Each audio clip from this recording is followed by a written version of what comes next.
Before the world was connected by the internet, before news traveled in seconds, before we could see Earth from space, the world was divided by fear. Two nations stood on opposite sides of history. Each believed the future belonged only to them. And somewhere above the noise of war, beyond borders and politics, the moon waited silently. This is the story of a world divided and a dream that briefly united us all. The middle of the 20th century was an age defined by contradiction. Humanity had emerged from the devastation of World War II with a renewed hope for peace, yet the planet quickly split into opposing camps, locked in an ideological struggle that would come to be known as the Cold War.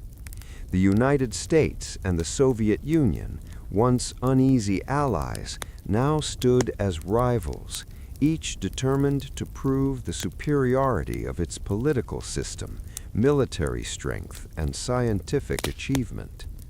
The conflict was rarely fought directly on battlefields.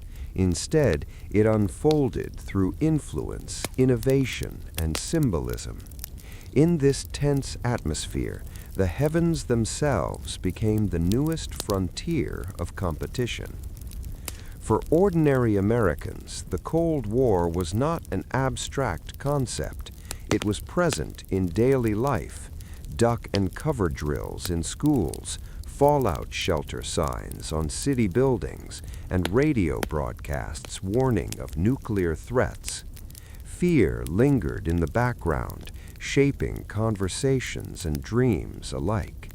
At the same time, there was a powerful undercurrent of optimism. America believed deeply in progress, in the idea that technology and determination could overcome any obstacle. This belief would soon be tested beyond the limits of Earth. In 1957, that confidence was shaken. The Soviet Union launched Sputnik, the world's first artificial satellite, into orbit around Earth. The object itself was small and simple, but its implications were enormous. As Sputnik passed overhead, emitting a steady electronic beep, it sent a chilling message: the Soviet Union had beaten the United States into space. To many Americans, it felt like a sudden loss of leadership, a sign that the nation had fallen behind in science and engineering. The sky, once a symbol of limitless possibility, now seemed like a place where American dominance was no longer guaranteed. The reaction in the United States was swift and intense. Newspapers warned of a missile gap. Politicians demanded action. Scientists and engineers were called upon to respond to what felt like a national challenge. In classrooms, students were urged to study mathematics and science with renewed seriousness, as if the future of the nation depended on it, because in many ways it did. Space was no longer just a realm of imagination. It had become a strategic high ground. Yet competition alone does not explain why the moon became the ultimate goal. Rockets and satellites could serve military purposes, but the moon represented something far greater. It was distant, mysterious, and universal, visible to every human being, regardless of nationality or belief. To reach it would require not just power, but vision. It would demand cooperation among thousands of people, precision at an unprecedented scale, and faith in human ingenuity. The moon was not merely a destination, it was a statement.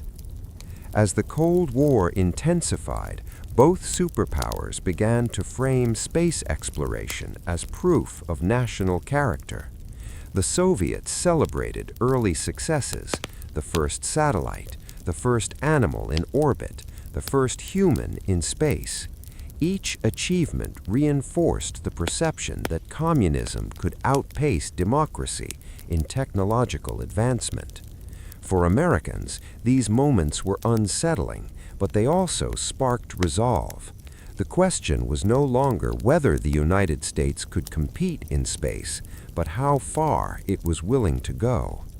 That answer began to take shape in the early 1960s, during a time of profound social and political change within the United States. The civil rights movement was challenging long-standing injustice. The nation was redefining its identity at home, even as it faced pressure abroad. Against this backdrop, space exploration offered a unifying vision, one that transcended internal divisions and spoke to a shared future. It was a goal that could inspire pride without requiring conflict. The moon, distant yet familiar, became the perfect symbol of that aspiration. Humans had looked up at it for millennia, weaving it into myths, calendars, and dreams. To stand on its surface would be to turn ancient imagination into modern reality.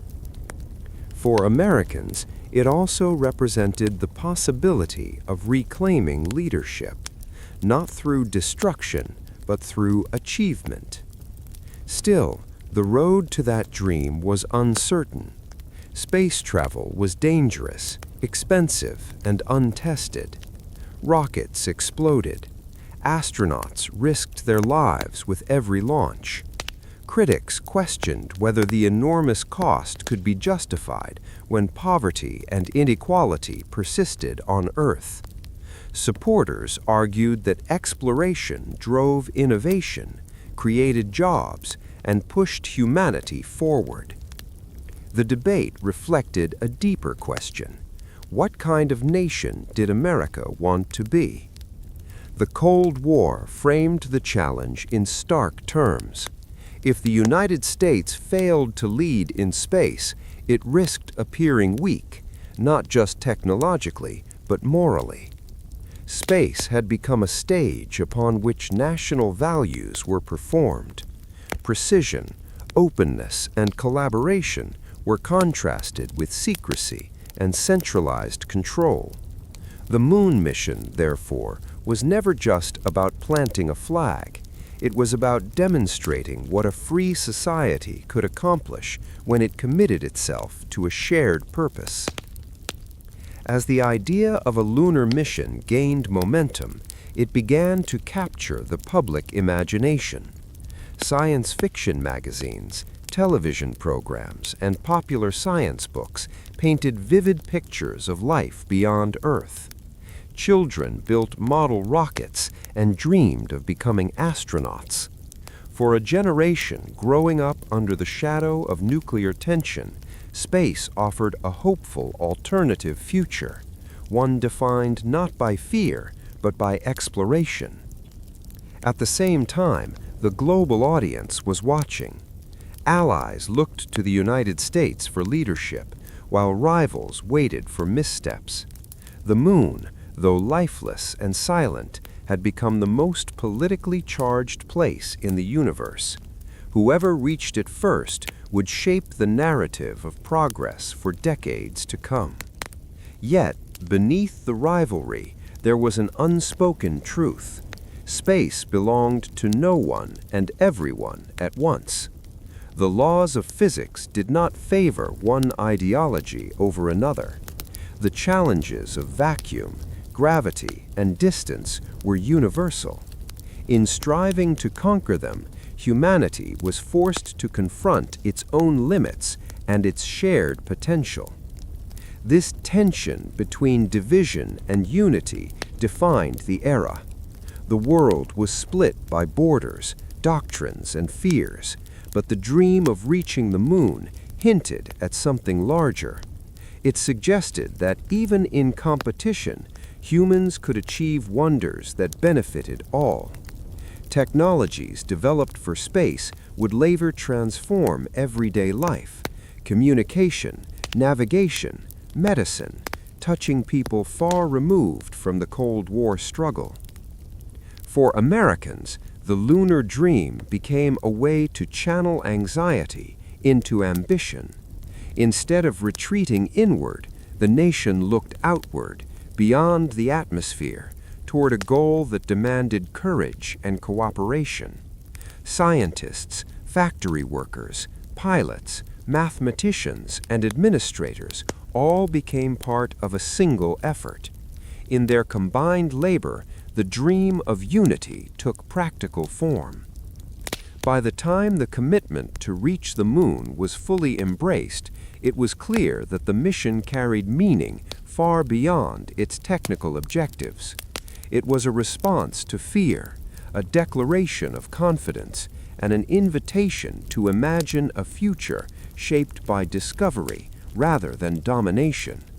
The world might have been divided by politics and power, but the moon offered a rare point of convergence, a shared horizon that reminded humanity of its common origin on a small blue planet. In this divided world, the dream of space exploration did something remarkable.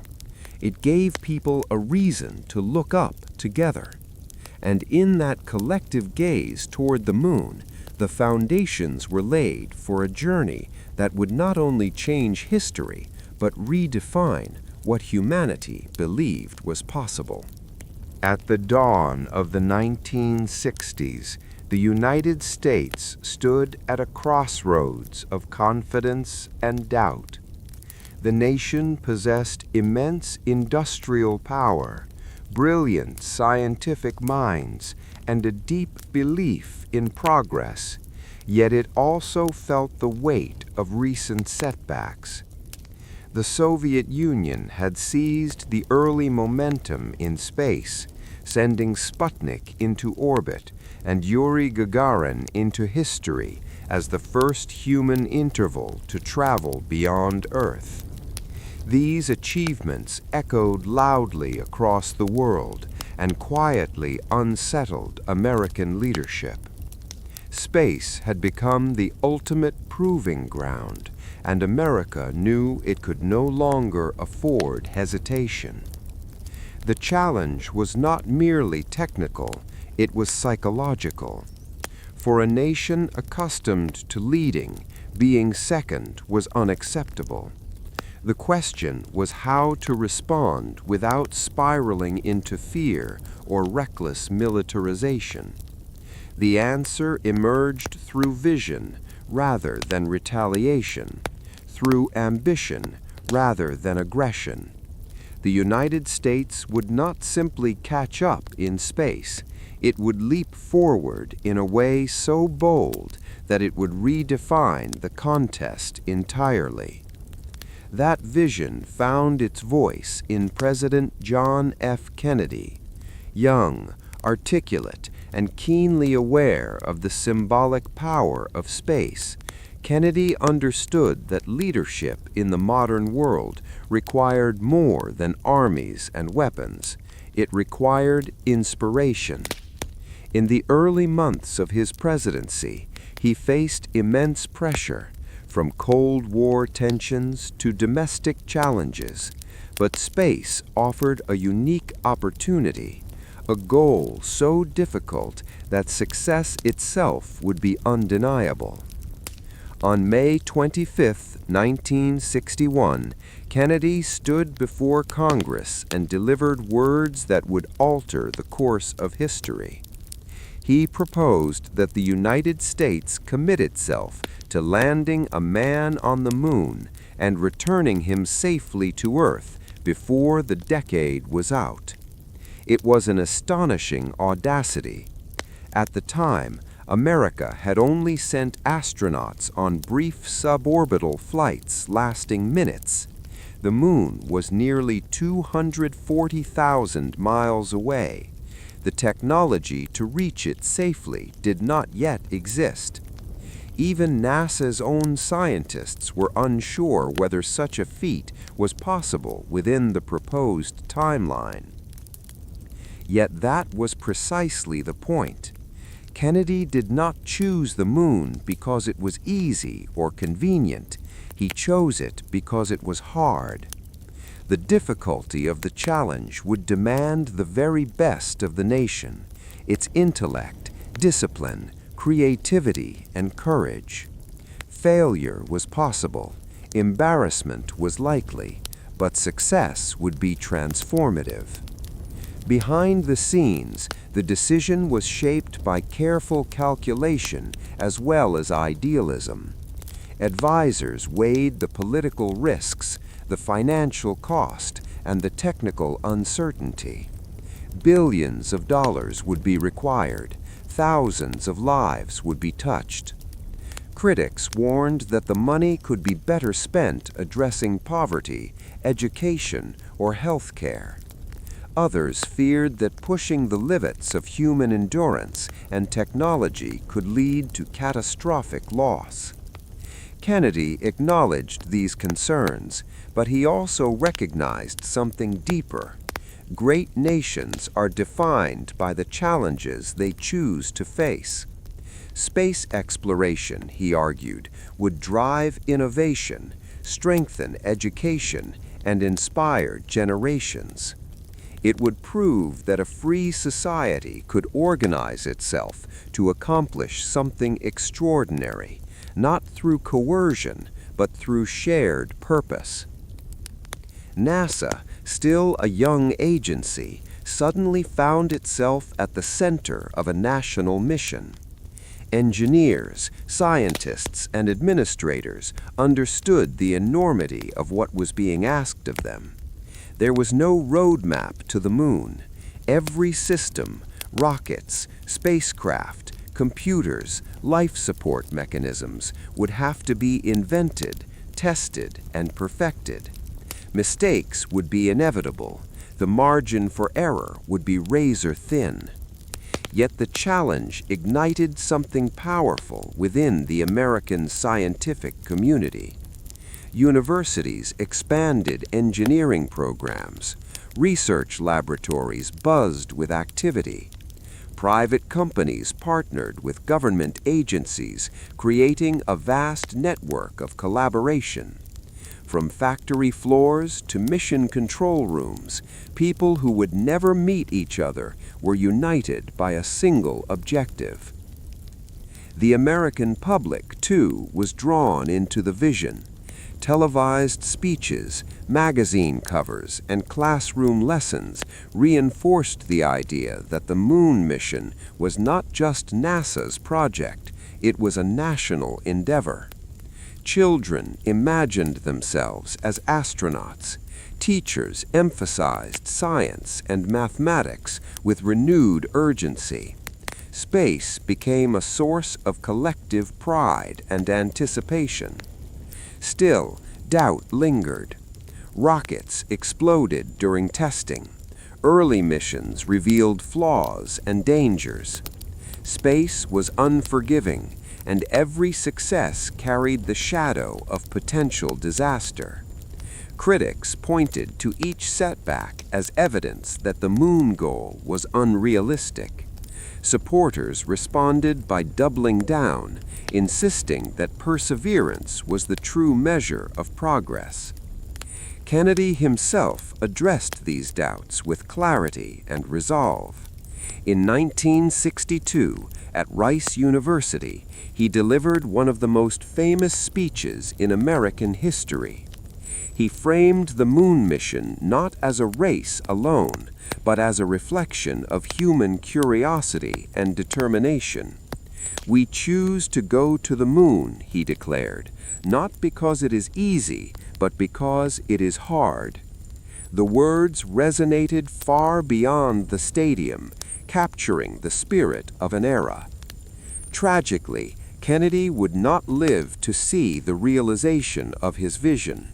His assassination in 1963 shocked the nation and cast uncertainty over many of his initiatives. Yet the moon program endured. In the face of grief, the commitment to Apollo became a tribute to his belief in possibility. Success would honor not only a fallen president, but the ideals he championed. As the 1960s progressed, the moon mission evolved into one of the largest coordinated efforts in human history. More than 400,000 people contributed to Apollo in some capacity. Entire industries were reshaped. New technologies emerged, from advanced computing systems to materials capable of withstanding extreme conditions. The impossible slowly began to look achievable. What made the challenge uniquely American was not just its scale, but its openness. Failures were investigated publicly. Achievements were shared with the world. The mission was framed as a step forward for humanity, even as it carried unmistakable national symbolism. In accepting the impossible challenge, America transformed fear into purpose and rivalry into resolve. The moon was no longer a distant dream. It was a destination, one that would test the limits of human capability and, in the process, redefine what a nation united by vision could achieve. Great achievements are rarely born from interrupted success. More often, they rise from moments of pain, loss, and reckoning. For America's journey to the moon, that painful turning point came not in space, but on the ground, inside a sealed spacecraft where 3 astronauts lost their lives. The tragedy that struck the Apollo program did not end the dream of reaching the moon. Instead, it transformed it, forging a deeper determination rooted in sacrifice and responsibility. By the mid-1960s, NASA was moving at an extraordinary pace. The mandate to land a man on the moon before the decade's end had accelerated development across every aspect of the space program. New spacecraft designs were being tested, astronauts were training relentlessly, and engineers were pushing technology to its limits. There was confidence, perhaps too much of it, that progress, though dangerous, was inevitable. On January 27, 1967, that confidence was shattered. Inside Cape Kennedy's Launch Complex 34, astronauts Gus Grissom, Ed White, and Roger Chaffee were conducting a routine ground test of the Apollo 1 spacecraft. It was meant to simulate launch conditions, a rehearsal with no expectation of danger. The spacecraft was sealed, pressurized with pure oxygen, and filled with wires, switches, and flammable materials, conditions that in hindsight were dangerously unforgiving. Without warning, a spark ignited. In an oxygen-rich environment, fire spread with terrifying speed. Within seconds, the cabin was engulfed in flames. The crew attempted to escape, but the hatch, designed to open inward and secured by pressure, could not be opened in time. Rescue crews struggled helplessly as the fire consumed the capsule. In less than 5 minutes, all 3 astronauts were dead. The nation was stunned. Gus Grissom was a veteran astronaut, one of the original Mercury 7, respected for his experience and honesty. Ed White had become the first American to walk in space, symbolizing courage and exploration. Roger Chaffee, though new to spaceflight, represented the future, a gifted engineer and pilot on his first mission. Together, they embodied the promise of Apollo. Their deaths forced America to confront the human cost of ambition. NASA, once seen as a symbol of progress and precision, now faced intense scrutiny. Investigations began immediately. Congress demanded answers. The media questioned whether the rush to beat the Soviet Union had compromised safety. Families mourned, while the public wrestled with grief and doubt. Was the moon worth dying for? Within NASA, the impact was deeply personal. Engineers and managers knew many of the astronauts as friends. The realization that design decisions, overlooked hazards, and cultural pressures had contributed to the disaster weighed heavily. This was not an unavoidable accident of nature. It was a failure of systems, priorities, and vigilance. The Apollo program was grounded. For nearly 20 months, no American astronauts flew in space. Instead of moving forward, NASA turned inward.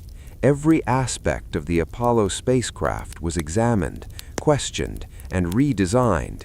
The investigation revealed a pattern of complacency and risk acceptance that had quietly crept into the program. Schedules had been tight, warnings had been rationalized, problems labeled acceptable had accumulated.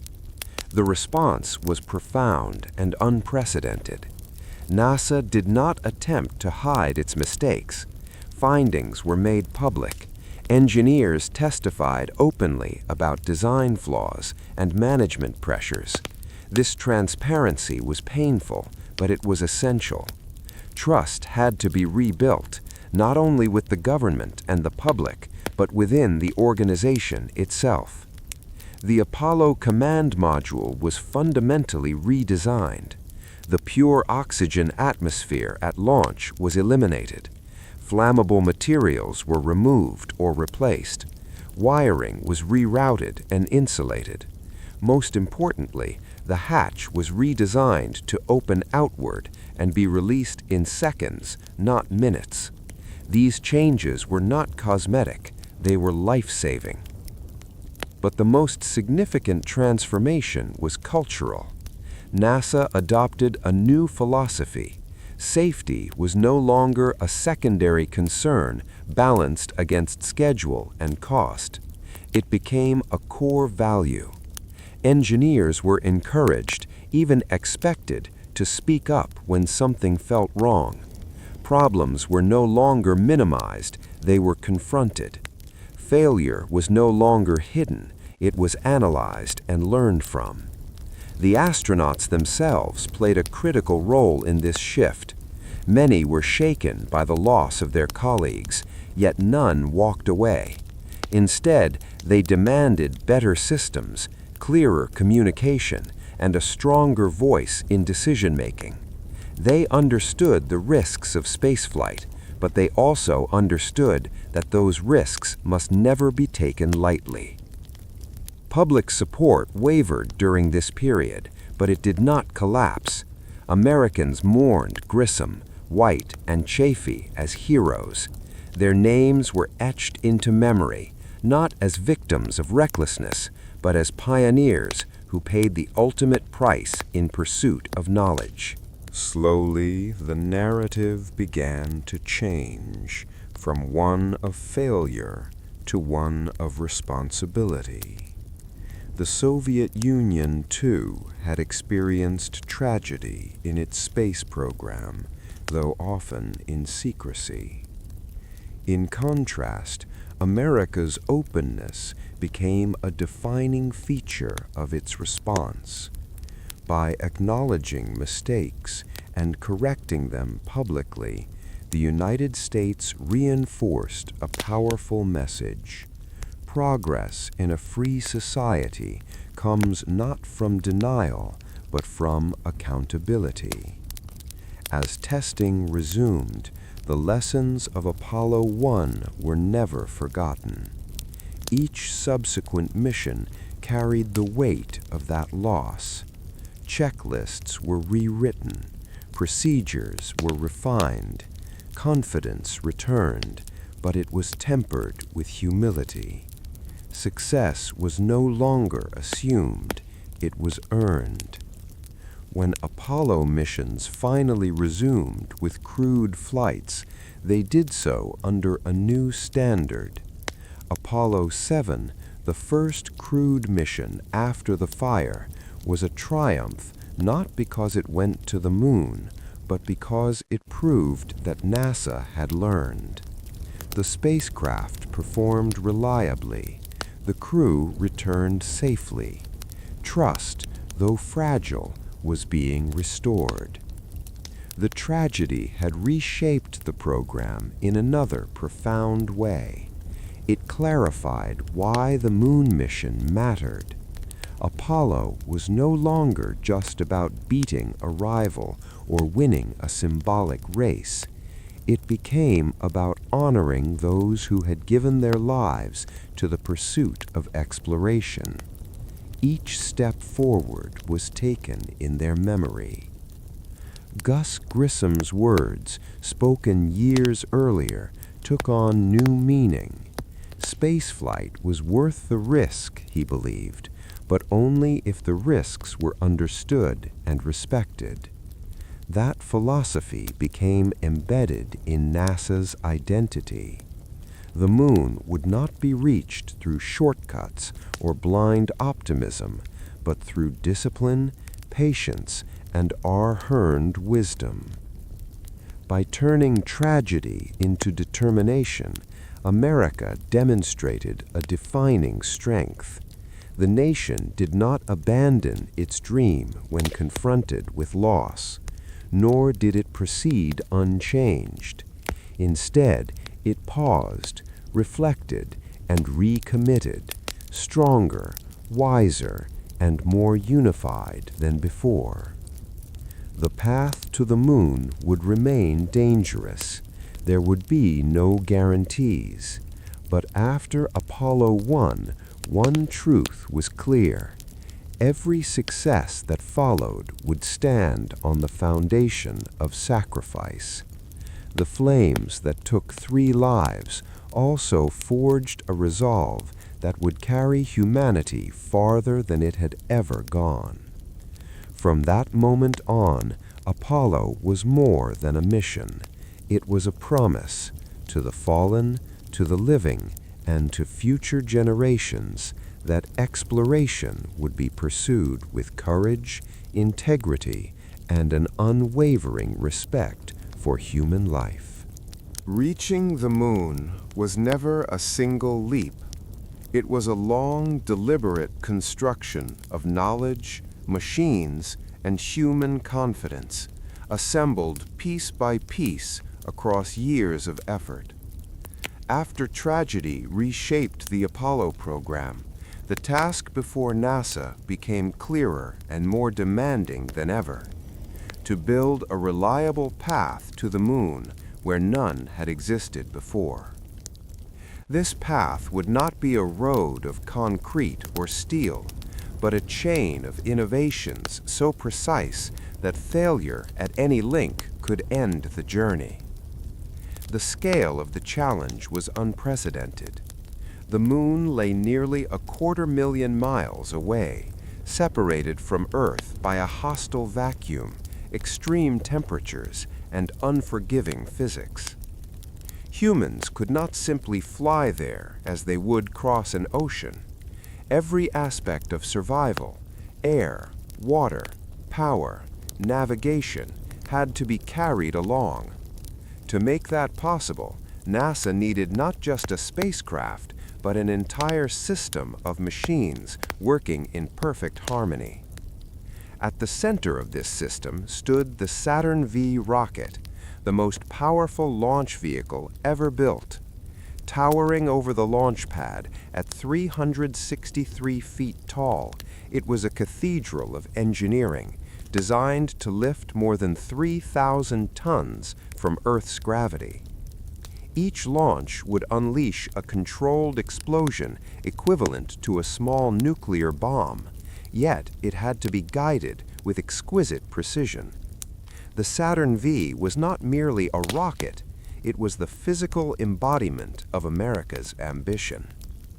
Designing such a machine required pushing engineering to its limits. The rocket was built in stages, each with a specific role.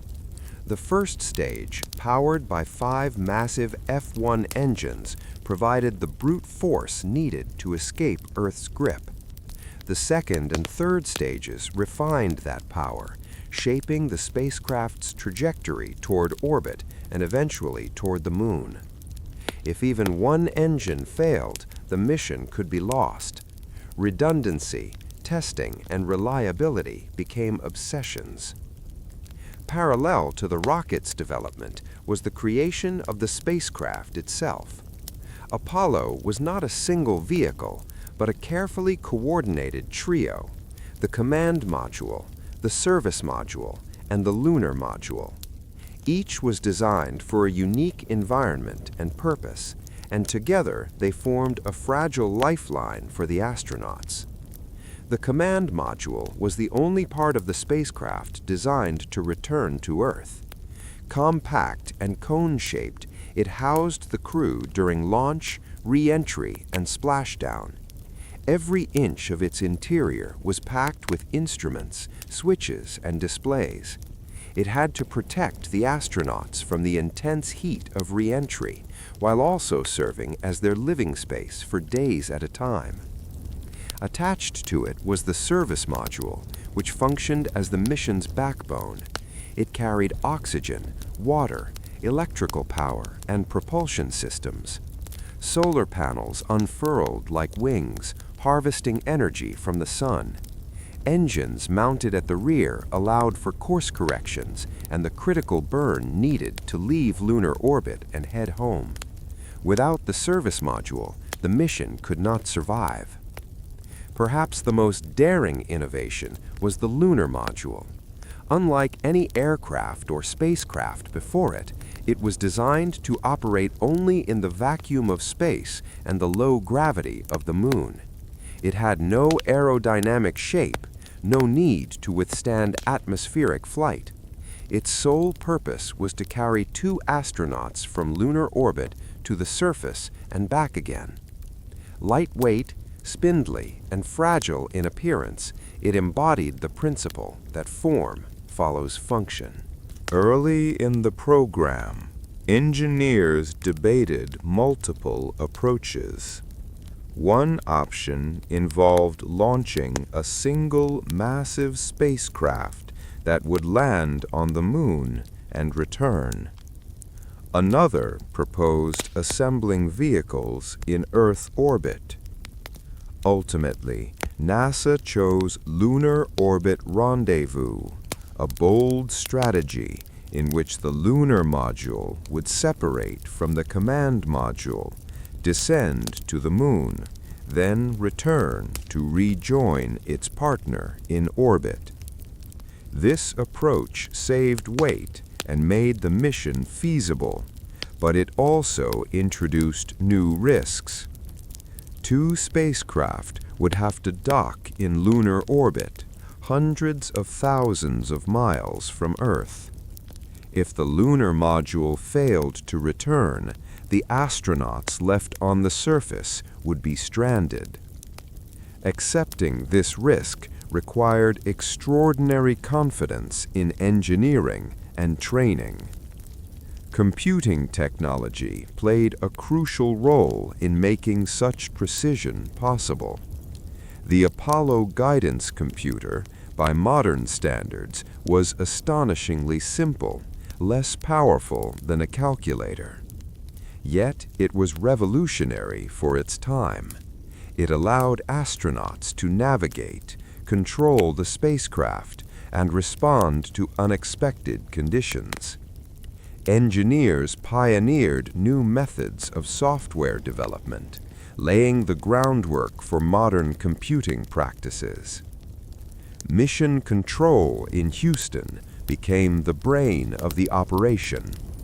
Hundreds of specialists monitored telemetry, tracked trajectories, and prepared contingency plans.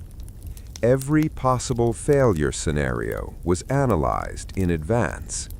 Simulations were run endlessly, rehearsing emergencies until responses became second nature. The goal was not to eliminate risk, an impossible task, but to be ready for it. Building the path to the moon meant preparing the people who would travel it. Astronauts trained relentlessly, mastering spacecraft systems, practicing spacewalks, and studying the moon's surface in painstaking detail.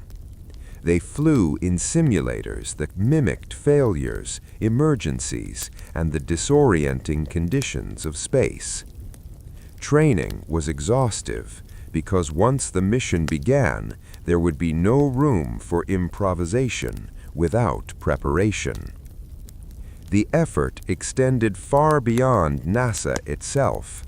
Contractors across the United States contributed components, materials, and expertise. Entire communities became part of the Apollo story, their livelihoods tied to the success of the program.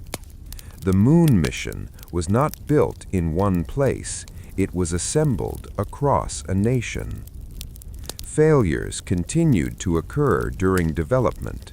Rockets exploded during tests. Components malfunctioned. Each setback triggered investigation, redesign, and improvement. These failures were not seen as defeats, but as necessary steps along an uncharted path. Every problem solved brought the moon closer. Gradually, the pieces came together. Uncrewed test flights demonstrated the Saturn V's power. Crewed missions tested life support, docking procedures, and navigation. With each success, confidence grew. The path to the moon, once theoretical, became tangible. What made this achievement extraordinary was not just the technology, but the philosophy behind it. The Apollo program balanced boldness with discipline, ambition with caution. It accepted risk but refused recklessness. It demanded excellence but allowed room for learning. By the late 1960s, the infrastructure for a lunar landing was finally in place. Rockets stood ready. Spacecraft awaited their crews. Procedures were refined, rehearsed, and trusted. The path to the moon had been built, not as a straight line, but as a carefully engineered ascent shaped by trial, error, and determination. This path was more than a means to reach a destination. It was a testament to what humans could achieve when knowledge, cooperation, and purpose converged. The machines were impressive, but the true achievement lay in the process itself, a process that transformed an impossible dream into an achievable goal. With the path now built, only one step remained: to walk it. No great mission is carried by machines alone. At the heart of Apollo 11 stood 3 men whose lives, skills, and temperaments would converge at a singular moment in human history.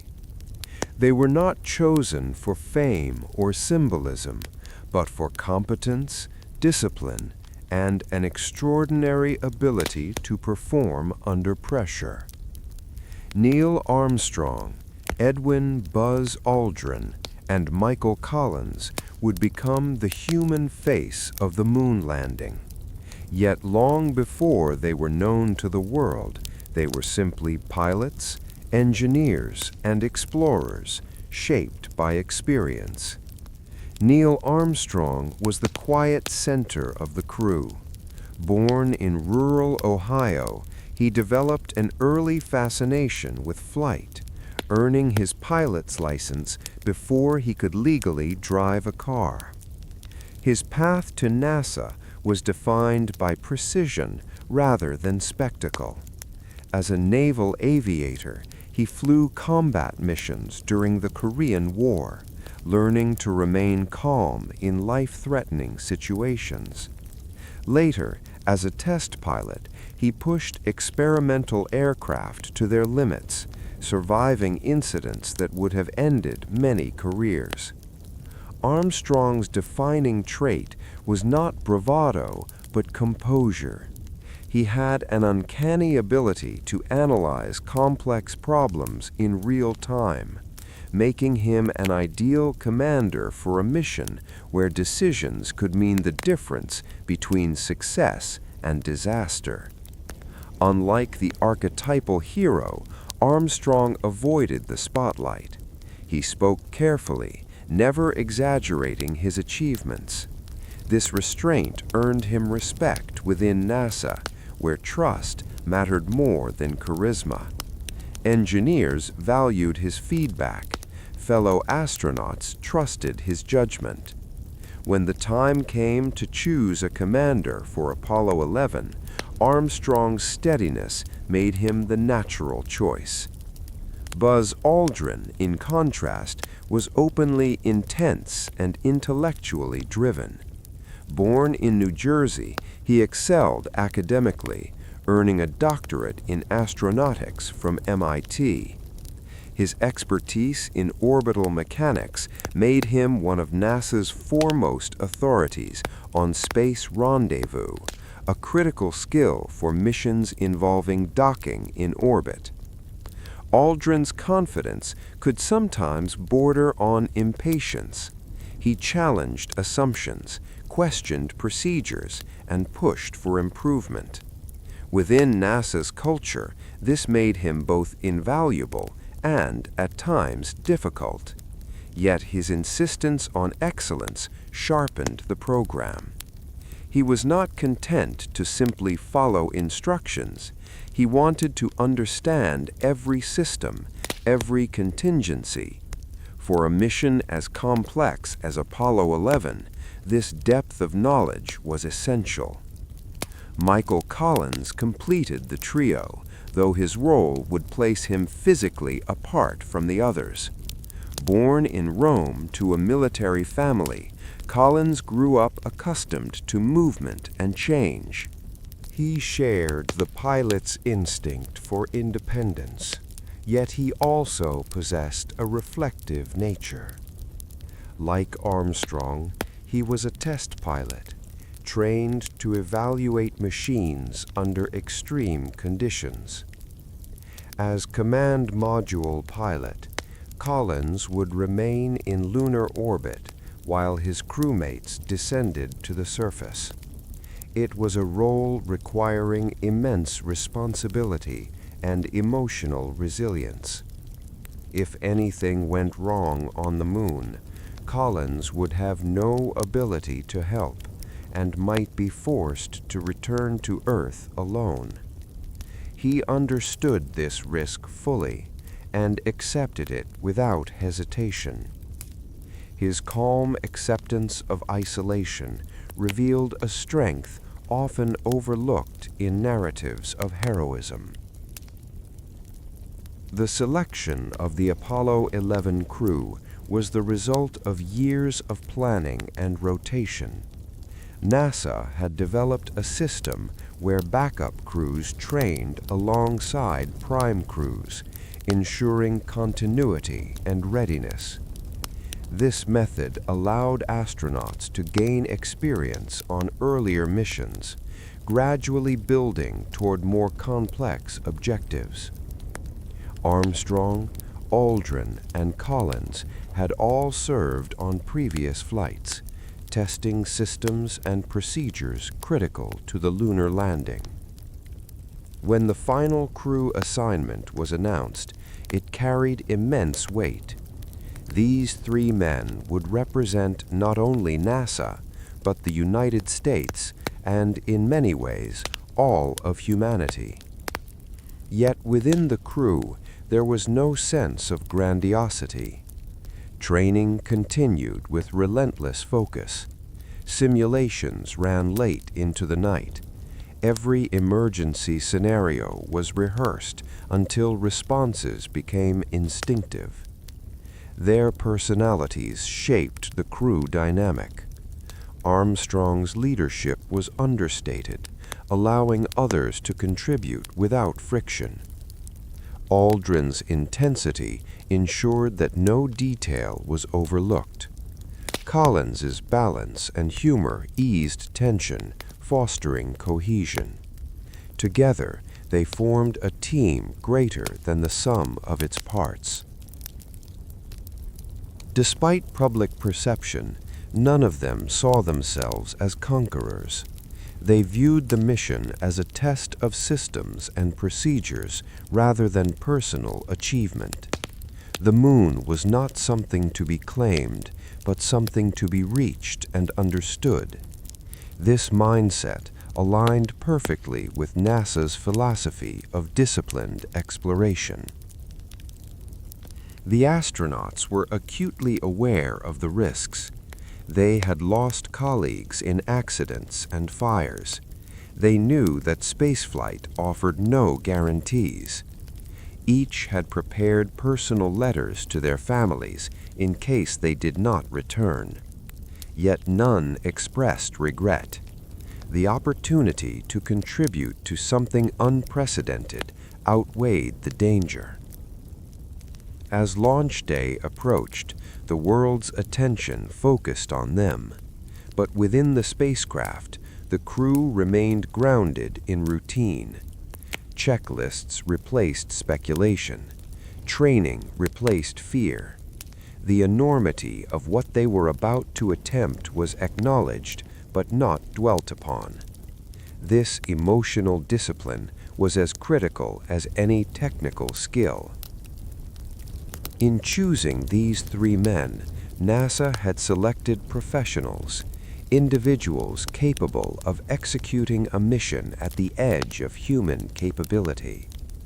History would later elevate them to iconic status, but in that moment, they were simply astronauts doing their jobs. Their selection represented a broader truth about exploration.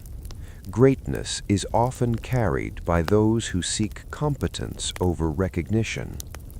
Armstrong, Aldrin, and Collins did not set out to become legends. They set out to complete a mission, guided by training, trust, and a shared commitment to success.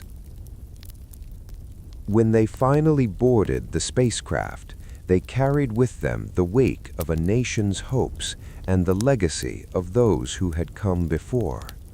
Yet what made them worthy of history was not the attention they received, but the discipline with which they accepted it.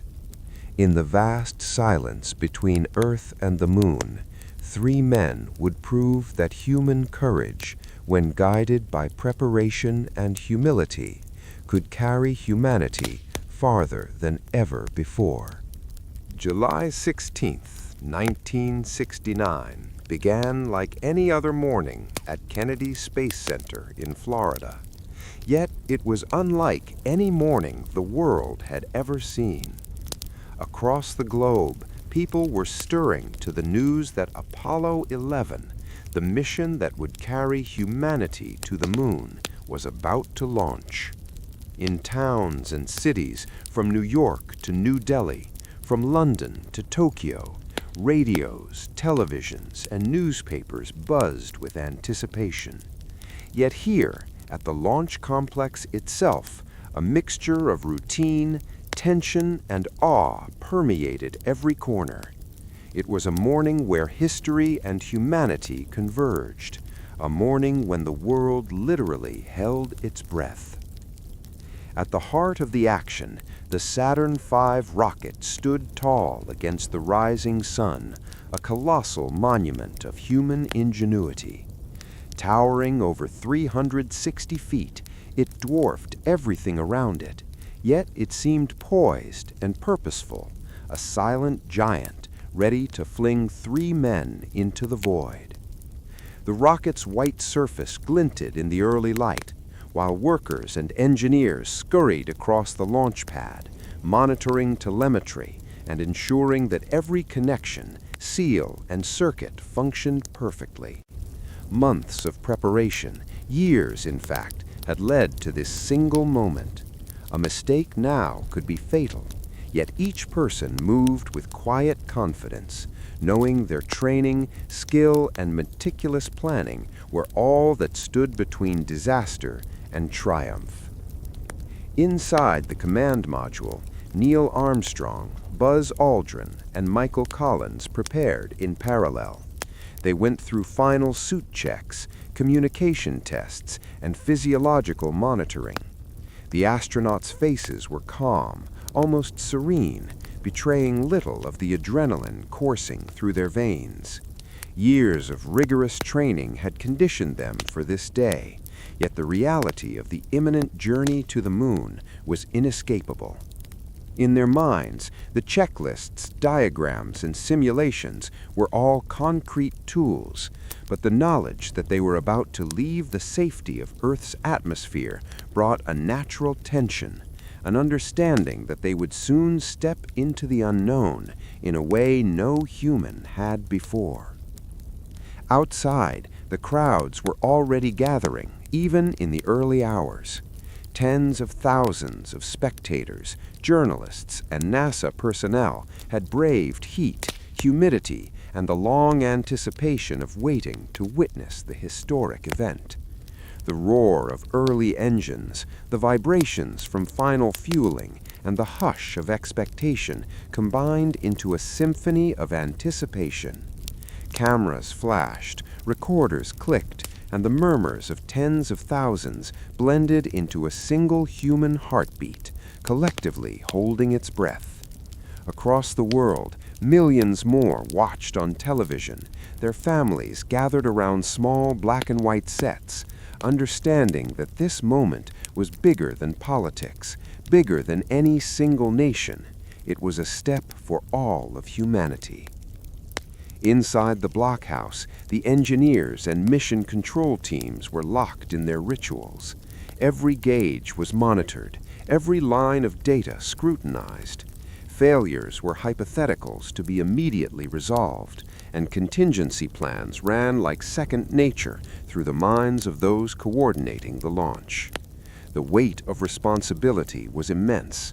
One minor miscalculation could spell catastrophe. Yet there was also a sense of unity, a rare combination of pressure and exhilaration that only comes from pursuing a truly historic goal. Every hand, every mind, every eye contributed to a single shared objective: to lift 3 men into space safely and begin their journey toward the moon. Fueling the Saturn V added an almost sacred tension to the morning. Thousands of liquid hydrogen and liquid oxygen were pumped into the rocket's tanks. The cryogenic fluids hissed and bubbled, cooling the engines to temperatures far below freezing. Technicians wore protective gear and worked with extreme precision, aware that even the slightest error could trigger disaster. The rocket was alive with potential energy, a contained storm waiting to release its fury, to propel humans into the cosmos. Watching it, one could not help but feel a mixture of awe, fear, and reverence. Back in the spacecraft, Armstrong, Aldrin, and Collins entered a rhythm that balanced discipline with meditation. They communicated with ground control, confirming system statuses, checking navigational instruments, and reviewing abort scenarios. Their training allowed them to treat each procedure as second nature, yet beneath the calm exterior, the reality of what lay ahead resonated deeply. For Collins, orbiting the moon alone would test both skill and nerves. For Armstrong and Aldrin, stepping onto another world was a risk unlike any other in human history. And yet there was trust in each other, in their training, and in the countless engineers and technicians whose work now supported them. The final minutes before launch were charged with a mixture of stillness and motion. Cameras captured the astronauts securing harnesses, controllers issuing final commands, and workers clearing the pad. The countdown proceeded with methodical precision. T-minus 10 minutes, 9 minutes, 8 minutes. At each mark, voices over the communication channels were calm, authoritative, and unwavering, reflecting years of discipline. Simultaneously, families, dignitaries, and spectators braced themselves for the moment when potential energy would convert into motion, when decades of preparation would be tested in seconds. As T-0 approached, a hush settled over Kennedy Space Center, and a corresponding silence appeared in living rooms around the world. Millions of hearts beat faster. In that shared anticipation, humanity collectively leaned forward, poised at the edge of a monumental leap. This was more than the launch of a rocket.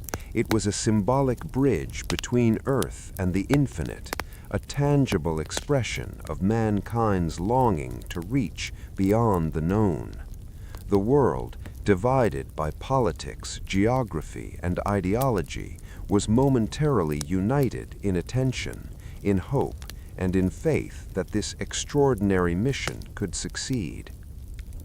Then came ignition.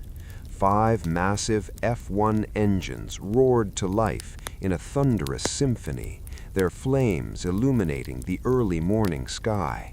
The vibration was so powerful that it could be felt miles away, and the sound waves rippled across the surrounding terrain.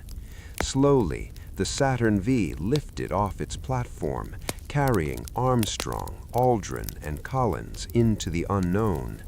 As the rocket cleared the tower, leaving a trail of smoke and fire, an almost mystical transformation occurred. The morning became a testament to human ingenuity, courage, and collaboration. Cheers erupted across the launch pad and beyond. Those who had been watching the liftoff held hands, looked to the sky, and realized that they were witnessing history being written in real time. Mission Control in Houston erupted in controlled elation. Every team member tracked the flight, verifying the performance of engines, stages, and systems. Data streams were interpreted instantly, and updates relayed to the astronauts. Success, even in the first seconds, was a validation of years of effort, years of innovation, and years of sacrifice. Yet even as joy spread, concentration remained unbroken. The journey had only just begun, and the crew's lives depended on the flawless execution of every planned maneuver. Across the globe, humanity continued to hold its breath. In classrooms, offices, and homes, people watched as a giant metal machine carried humans into orbit, a tangible proof that imagination combined with determination could overcome seemingly insurmountable barriers. The launch was not merely an American achievement, it was a shared human triumph, a signal to every observer that mankind could aspire to go beyond the boundaries of its world. The morning of July 16, 1969, was more than a technical event. It was a collision of history, science, courage, and emotion. It exemplified the unity of effort. Engineers, astronauts, technicians, and families, all converging to achieve something extraordinary. The Saturn V's ascent marked the beginning of a journey that would test skill, endurance, and humanity itself. By the time the rocket disappeared into the stratosphere, leaving Earth's atmosphere behind, the world exhaled collectively. The astronauts were now alone in the vastness of space, carrying with them not just mission objectives, but hopes, fears, and dreams of billions. That morning had transformed the abstract concept of spaceflight into a visceral reality. It had reminded humanity that with courage, cooperation, and determination, the impossible could be attempted and perhaps achieved.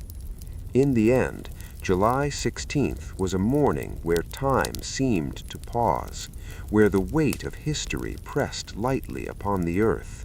The world held its breath, not in fear, but in anticipation.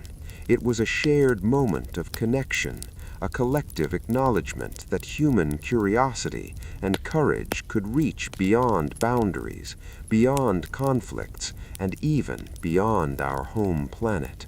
On that morning, the impossible began to feel inevitable. The moment had arrived.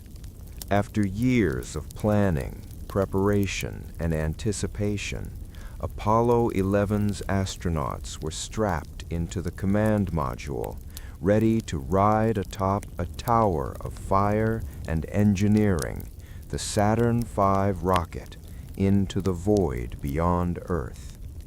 The launch pad, an immense stage framed by the Florida sky, trembled under the weight of expectation. For the astronauts, the engineers, and the millions watching across the globe, this was not merely a technical feat. It was the embodiment of human ambition, courage, and determination. To ride fire into the heavens was to leave the familiar world behind, to embrace danger in pursuit of knowledge, and to make history in the process. Inside the spacecraft, Neil Armstrong, Buzz Aldrin, and Michael Collins were composed, rehearsing their pre-launch procedures with the precision of years of training. Their minds were focused, yet beneath the calm lay a natural tension. Every switch, every gauge, and every control was a reminder that they were about to enter an environment in which human life was utterly dependent on machinery and mathematics. For Collins, who would remain in orbit around the moon, the stakes were different but no less significant. He would be alone for crucial hours, the silent guardian of the mission's lifeline.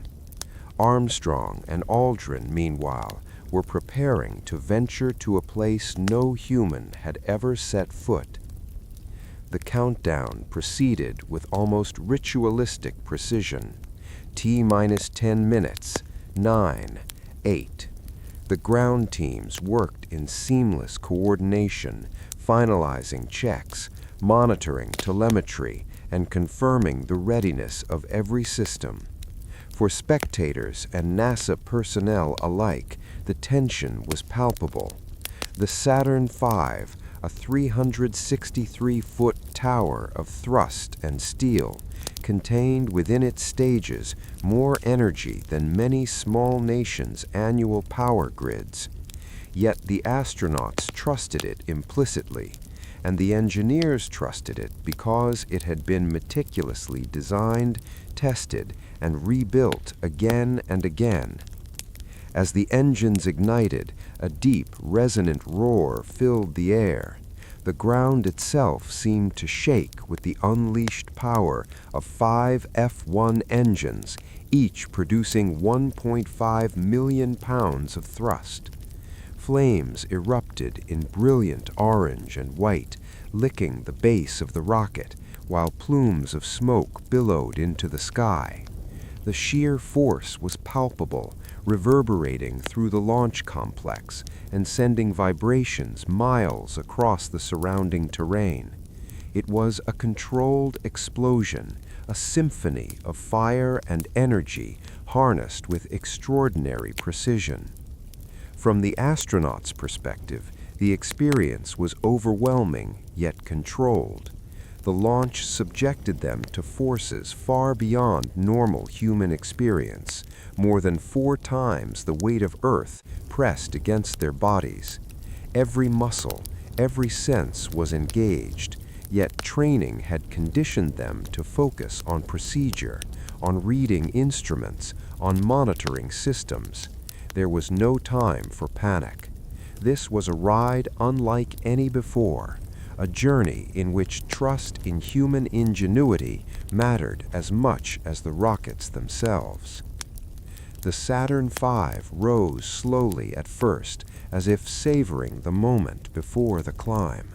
Then, almost imperceptibly, it accelerated, climbing higher with each passing second.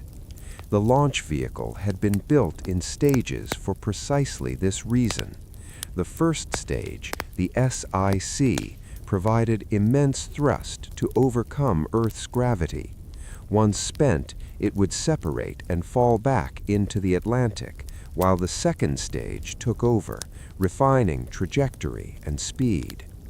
Finally, the third stage would inject the spacecraft into Earth orbit, setting the stage for the eventual journey to the Moon. Every transition required flawless timing, flawless execution, and absolute confidence in engineering. Outside, spectators gasped and cheered as the rocket pierced the lower atmosphere. Cameras captured a scene of almost mythic proportions, flames trailing into the sky, smoke twisting and curling, and a towering rocket ascending like a spear toward the heavens.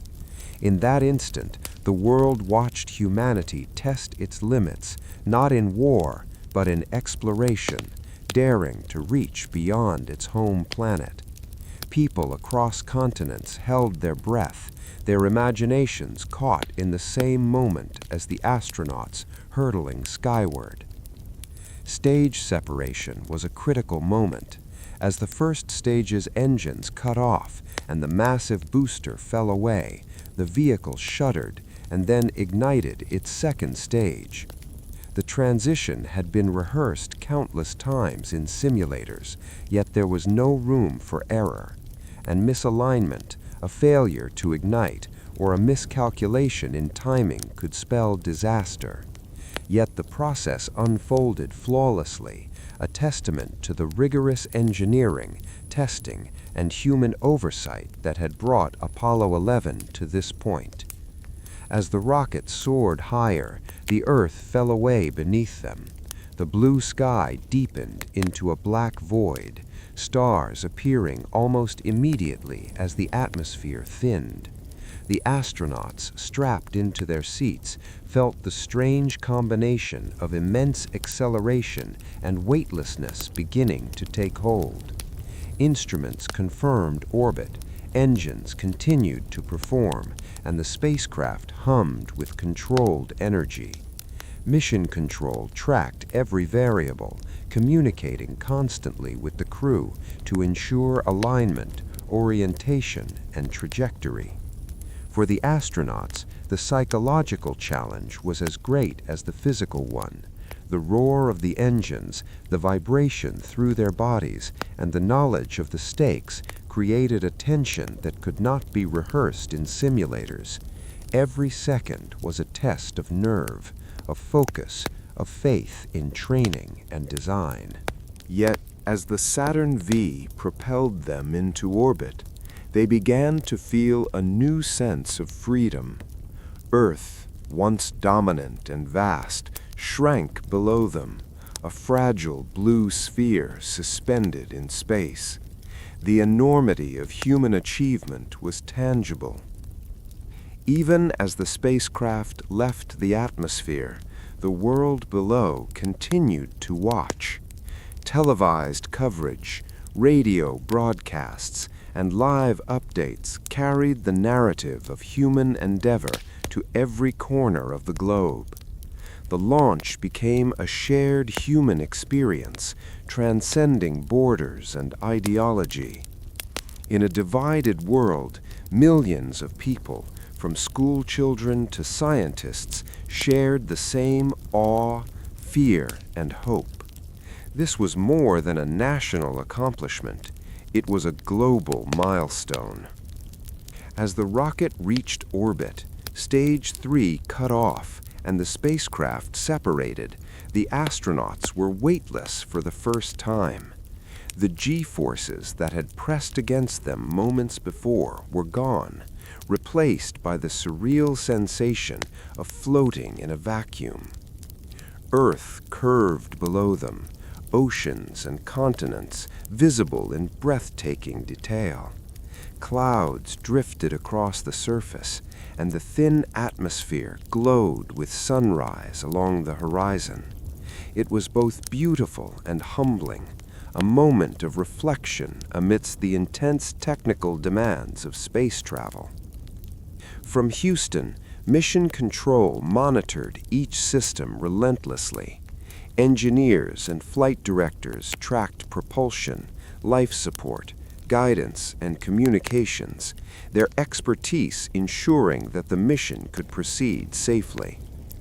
The astronauts, while marveling at the view, began preparing for the next phase, translunar injection, the burn that would send them on their way to the moon. Each calculation had to be exact. The difference between success and failure was measured in fractions of a degree and seconds of timing. For Armstrong, Aldrin, and Collins, the ride into orbit was more than a physical journey. It was a rite of passage, the crossing from ordinary human experience into the extraordinary realm of deep space. They had trained for years, yet the reality of seeing Earth recede beneath them, knowing they were on a trajectory to another world, transformed theory into lived reality. Every sound, vibration, and sensation reinforced the profound stakes and the unprecedented nature of their mission. By the time the Saturn V completed its work, leaving the astronauts in orbit, the immediate danger of launch had passed, but the journey had only just begun. The crew now faced weeks of precise navigation, monitoring, and preparation before even approaching the moon. The ride of fire into the heavens had been successful, yet the true test, the landing and return, remained. This moment, however, captured something larger than technical accomplishment. Humanity had reached beyond its home planet on the wings of courage, intellect, and collaboration. The Saturn V, the command module, the lunar module, and the astronauts themselves represented the culmination of years of effort across thousands of people, industries, and nations. To ride fire into the heavens was to declare that no frontier was too distant, no risk too great, and no dream too impossible for humans willing to commit themselves fully. As the spacecraft stabilized in orbit, the crew took stock of their surroundings. Earth hung below, fragile and vivid, while the moon lay in the distance, a pale promise waiting for their arrival. The journey was far from over, but the first stage, both literally and metaphorically, had been conquered. They had ridden fire into the heavens and emerged unscathed, ready to continue humanity's most audacious exploration. The morning's roar of engines had become a memory, replaced by the hum of life support systems and the silence of space. Yet the world below still held its breath, collectively witnessing the human species reaching for the stars. In that moment, the impossible seemed tangible, the unknown approachable, and the dream of walking on another world, once abstract, was now inevitable. Apollo 11 had begun its path to immortality. Once Apollo 11 cleared Earth's orbit and left the roaring Saturn V behind, the astronauts entered a realm unlike any other, a vast, silent expanse where the rules of life on Earth no longer applied. The engines had delivered them to the edge of the unknown, and for the first time, Neil Armstrong, Buzz Aldrin, and Michael Collins felt the stillness of space, broken only by the hum of their spacecraft and the faint beeps of instruments tracking their every movement. It was a journey in which time seemed to stretch and compress simultaneously, long hours of quiet observation punctuated by moments of intense technical activity. The first challenge of the translunar coast was orientation and navigation. Even in orbit, the Earth beneath them rotated and the Moon ahead drifted slowly against the backdrop of stars. Collins, as command module pilot, assumed responsibility for monitoring orbital parameters and ensuring that the spacecraft remained on the precise trajectory calculated for weeks. Any deviation, however slight, could result in a missed lunar rendezvous, turning months of preparation into disaster. The responsibility weighed on him, yet it was a burden carried with calm professionalism. Armstrong and Aldrin had their own duties. They monitored spacecraft systems, verified environmental controls, and practiced the maneuvers they would soon perform on the lunar surface. Despite the quiet, the work was exacting. Communications with Houston were intermittent, delayed by the distances involved, and every command required confirmation and careful calculation. The silence of space magnified even minor errors. A single mistake in navigation, guidance, or life support could have catastrophic consequences. Yet within this technical rigor, there was space for awe.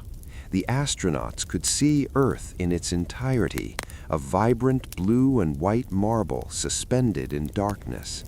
Clouds swirled across oceans, continents gleamed in sunlight, and the thin atmosphere appeared as a delicate veil. It was a view no human had experienced in its totality, a reminder of both the fragility and the unity of life on the planet they had left behind. Many would later describe a profound psychological effect, the overview effect, a sudden, almost spiritual sense of interconnectedness and perspective that reshaped their understanding of humanity. The Moon, ever distant, slowly grew larger in their viewport. At first, it was a pale, featureless disk, but gradually details emerged: the rugged maria, the sharp craters, and the contrasting shades of its surface. Each observation reinforced the astronauts' training and studies, confirming what decades of telescopes and orbital photography had revealed. Yet the scale and proximity of the Moon in person carried an impact that charts and images could never capture. It was real, tangible, and waiting for them. Daily life aboard Apollo 11 was defined by routines designed to preserve focus and efficiency. Meals were carefully prepared, nutrition tightly controlled, and sleep scheduled to maintain alertness. The spacecraft's interior, though cramped, allowed for movement and exercise to counteract the effects of weightlessness. Despite the isolation, the astronauts maintained communication with mission control, reporting on systems, progress, and their own physical and mental conditions. These communications were often punctuated by humor and camaraderie, small human touches amid the enormity of their task. Yet space imposed unique psychological pressures. Isolation, confinement, and the awareness of extreme danger created an environment in which stress could accumulate quickly. Astronauts trained extensively to manage these factors, practicing contingency scenarios, maintaining strict schedules, and using personal discipline to maintain clarity. Even minor lapses in attention could have amplified consequences. Every day they rehearsed procedures that might be needed only once in the course of the mission, fully aware that reality could diverge from expectation. One constant companion was the communication delay. Though the Moon was relatively close in cosmic terms, signals still took seconds to traverse the distance. Conversations with Houston required precision and patience, with instructions repeated and confirmations acknowledged. It was a reminder that in this silent expanse, help from Earth was not immediate. The crew had to rely on their own judgment as much as guidance from mission control. Technical challenges were continuous. Systems had to be monitored for temperature, pressure, and power consumption. Fuel levels were critical, and small adjustments could have significant effects on trajectory. Navigational exercises were performed to ensure that the spacecraft remained on course, using stars, the moon, and onboard instrumentation as references. Every burn, every maneuver was calculated in advance and executed with methodical care, a ballet of precision in a theater of silence. Amid the work, the crew experienced moments of wonder. Stars were brilliant, unfiltered by atmosphere, stretching across the infinite blackness. The Milky Way revealed itself as a luminous river of light, and the sun, unimpeded by clouds or haze, shone with unyielding intensity. Even routine tasks were framed by an awareness of the vastness surrounding them. The contrast between the intimate interior of the command module and the infinite exterior created a dual consciousness, focused attention on procedure, yet simultaneously attuned to the cosmic context of their journey. Conversations among the crew, though professional, often touched on the immensity of their undertaking.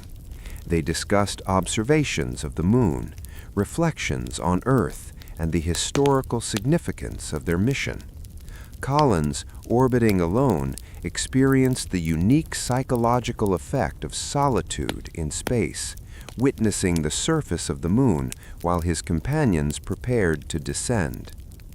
Armstrong and Aldrin rehearsed and discussed lunar maneuvers, grounding themselves in both technical requirements and a mental preparation for the unprecedented act of landing on another world. Sleep was a peculiar challenge. In microgravity, the body behaves differently, and traditional sleeping positions are impossible. Crew members used restraints and sleeping bags attached to walls or ceilings, floating gently as they rested. Even during sleep, monitors and alarms remained active, ready to detect anomalies. The quiet of space was profound, but not complete. Machines hummed, fans whirred, and subtle vibrations traveled through the spacecraft. Despite these factors, rest was essential to maintain the precision and mental clarity required for the next stages of the mission. Throughout the journey, the astronauts maintained a sense of purpose. Every check, every observation, every small adjustment was a step toward the ultimate goal, landing on the moon. The mission's significance, scientific, historical, and symbolic, was never far from their minds. They carried with them not only instruments and cameras, but the weight of national expectation and the hopes of humanity. This awareness added gravity to routine tasks, yet also reinforced the necessity of discipline and focus. Meals, while modest, became moments of connection and ritual. Freeze-dried food rehydrated with water provided sustenance, but the act of eating was also a psychological anchor. Simple tasks, checking instruments, adjusting trajectory, consuming meals, and communicating became the rhythm of life in space, a rhythm that balanced technical necessity with human needs. In this structure, the astronauts maintained both physical health and mental equilibrium. Throughout this silent journey, the moon drew ever closer. Craters and ridges grew in clarity, shadows deepened in the low-angle sunlight, and the astronauts prepared for the critical phase, lunar orbit insertion. This maneuver required precise calculation and flawless execution. The spacecraft's engines fired briefly to slow their approach, allowing gravity to capture them into orbit around the Moon. The success of this burn was pivotal. It determined not only the possibility of landing, but also the safety of the eventual return to Earth. In lunar orbit, the sense of isolation intensified. The Moon, massive and silent, loomed beneath them. Collins, alone in the command module, was fully responsible for monitoring systems and maintaining readiness. He would orbit while Armstrong and Aldrin descended, and he knew that his role was critical and invisible to the public eye. Yet the solitude allowed him to reflect on the journey, the mission's significance, and the responsibility entrusted to him.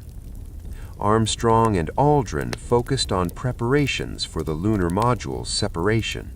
Simulations had prepared them for every imaginable scenario, but the reality was still daunting. The Moon's surface was uneven, unpredictable, and untested by human boots. Communications would be delayed, and their success depended on their ability to perform flawlessly under conditions no human had previously experienced. As the silent journey continued, the astronauts maintained their schedules, alternating between observation, system checks, and preparation. The hours stretched, marked by the rotation of Earth and Moon, by meal times, and the meticulous execution of each task. Time and space was both elongated and compressed. The vast emptiness outside the spacecraft contrasted with the intensity of continuous attention required within. Every day reinforced the uniqueness of their endeavor and the extraordinary human effort behind it. After days of traveling through the vast silence of space, the Apollo 11 crew finally approached their ultimate destination, the Moon. For Armstrong, Aldrin, and Collins, the celestial body they had studied for years through telescopes and photographs was no longer a distant concept. It was a tangible reality, growing larger in their viewports with every passing moment. Entering lunar orbit was a critical phase of the mission, one that required perfect precision, calm focus, and an unwavering trust in both human skill and the sophisticated machinery that carried them across the void. The approach began with careful calculations. Mission Control in Houston monitored every aspect of their trajectory, updating the astronauts with real-time data on speed, altitude, and orbital path. The translunar journey had taken them hundreds of thousands of miles from Earth, yet even a small miscalculation could result in a missed orbit, or worse, a collision with the Moon's surface. Every maneuver had been practiced countless times in simulators, but the gravity of performing them for real added a weight no simulation could replicate. As they drew closer, the Moon's surface revealed itself in stunning detail. The astronauts could make out craters, plains, and ridges, each with shadows that indicated the ruggedness of the terrain. Mare Tranquillitatis, the Sea of Tranquility, stood out as a potential landing site. Armstrong and Aldrin had trained extensively on lunar analogs, but seeing the real thing from lunar orbit was an awe-inspiring and humbling experience. Collins, circling alone in the command module, marveled at the enormity of the task his colleagues would soon undertake, acutely aware of his responsibility to maintain the spacecraft's systems and be ready for any contingency. To enter orbit, the spacecraft had to perform the lunar orbit insertion burn. This maneuver required firing the service module's main engine precisely to slow their velocity, allowing the Moon's gravity to capture them into a stable orbit. The timing, angle, and duration of the burn had to be exact. Too much thrust, and they risked flying past the Moon. Too little, and they could crash into its surface. In space, there is no margin for error, and the astronauts understood that failure would be catastrophic. The burn began. The vibrations from the engine were familiar, yet still intense. Outside, the moon loomed larger, its surface features coming into sharper focus. Inside, the astronauts monitored every instrument, every gauge, every readout. Houston confirmed the data. Velocity, altitude, and trajectory were all nominal. The burn lasted several minutes, and when it ended, Apollo 11 was captured in lunar orbit. A wave of relief swept through the crew, tempered by the knowledge that this was only the beginning of the most dangerous part of their journey. Lunar orbit brought its own set of challenges. The moon has a lumpy gravitational field caused by variations in density within its interior. This uneven gravity, known as mass cons or mass concentrations, could alter the spacecraft's orbit subtly but significantly. Collins adjusted the spacecraft's attitude and performed small corrective maneuvers to ensure stability, constantly monitoring the orbital parameters. Meanwhile, Armstrong and Aldrin began detailed observations of the landing site, identifying potential hazards, craters, and boulders that could impact the lunar module's descent. The crew's perspective from orbit was breathtaking. The moon's surface stretched endlessly below, a stark contrast to the vibrant Earth hanging in the distance. Shadows cast by craters revealed the jagged terrain, and the stark blackness of space provided a dramatic backdrop. The astronauts were acutely aware that they were pioneers, the first humans to navigate and study the moon from this vantage point. Every orbit reinforced the reality of the mission.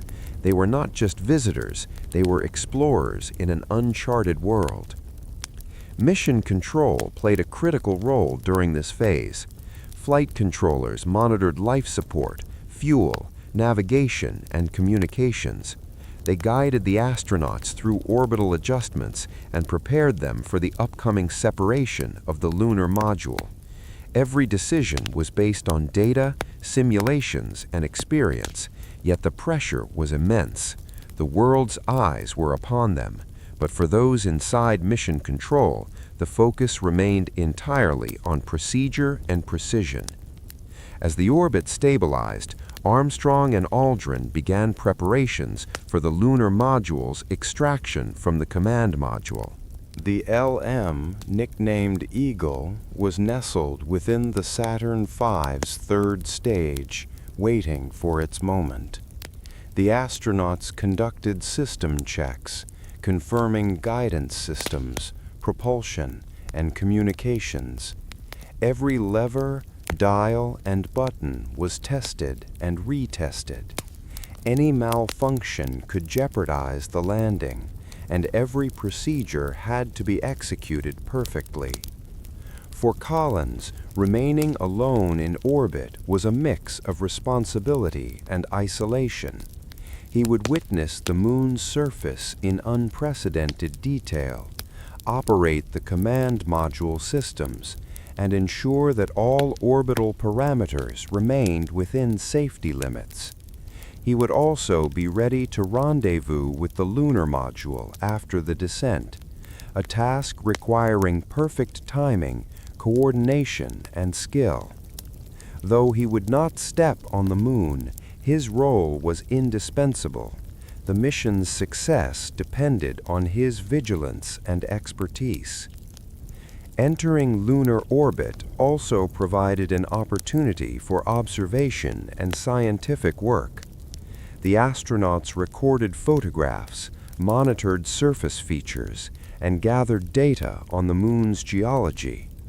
These observations would not only aid the landing, but also provide valuable information for future missions. The contrast between the smooth lunar maria and the jagged highlands offered insights into the moon's formation and history. The spacecraft's instruments collected measurements of radiation, magnetic fields, and gravitational variations, adding layers of understanding to what had previously been theoretical knowledge. Emotionally, lunar orbit was a profound experience. The silence, the isolation, and the awe-inspiring view of another celestial body fostered a deep sense of reflection. The Earth, vibrant and alive, contrasted with the desolate, cratered surface below. The astronauts felt a mixture of exultation and humility, understanding that they were witnessing a cosmic landscape that had existed for billions of years, untouched by human hands. The moon was both beautiful and unforgiving, a world of extremes where every decision mattered. Communication delays, though minimal, reminded the crew of their distance from Earth. Houston's guidance was critical, yet the astronauts had to operate independently, making real-time decisions that could not rely solely on ground support.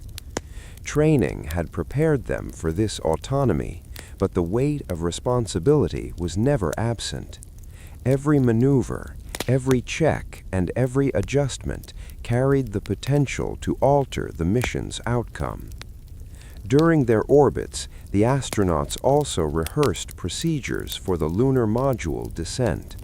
Armstrong and Aldrin reviewed checklist sequences, navigation techniques, and emergency protocols. They simulated contingencies such as engine failures, landing site adjustments, and communication losses. These rehearsals were meticulous, blending mental preparation with practical execution. Each orbit was a step closer to the historic landing, a test of readiness in real conditions rather than simulations. Lunar orbit was not without its risks. Micrometeoroids, radiation, and the potential for mechanical failure loomed constantly. Yet the astronauts' training and the spacecraft's design minimized these threats.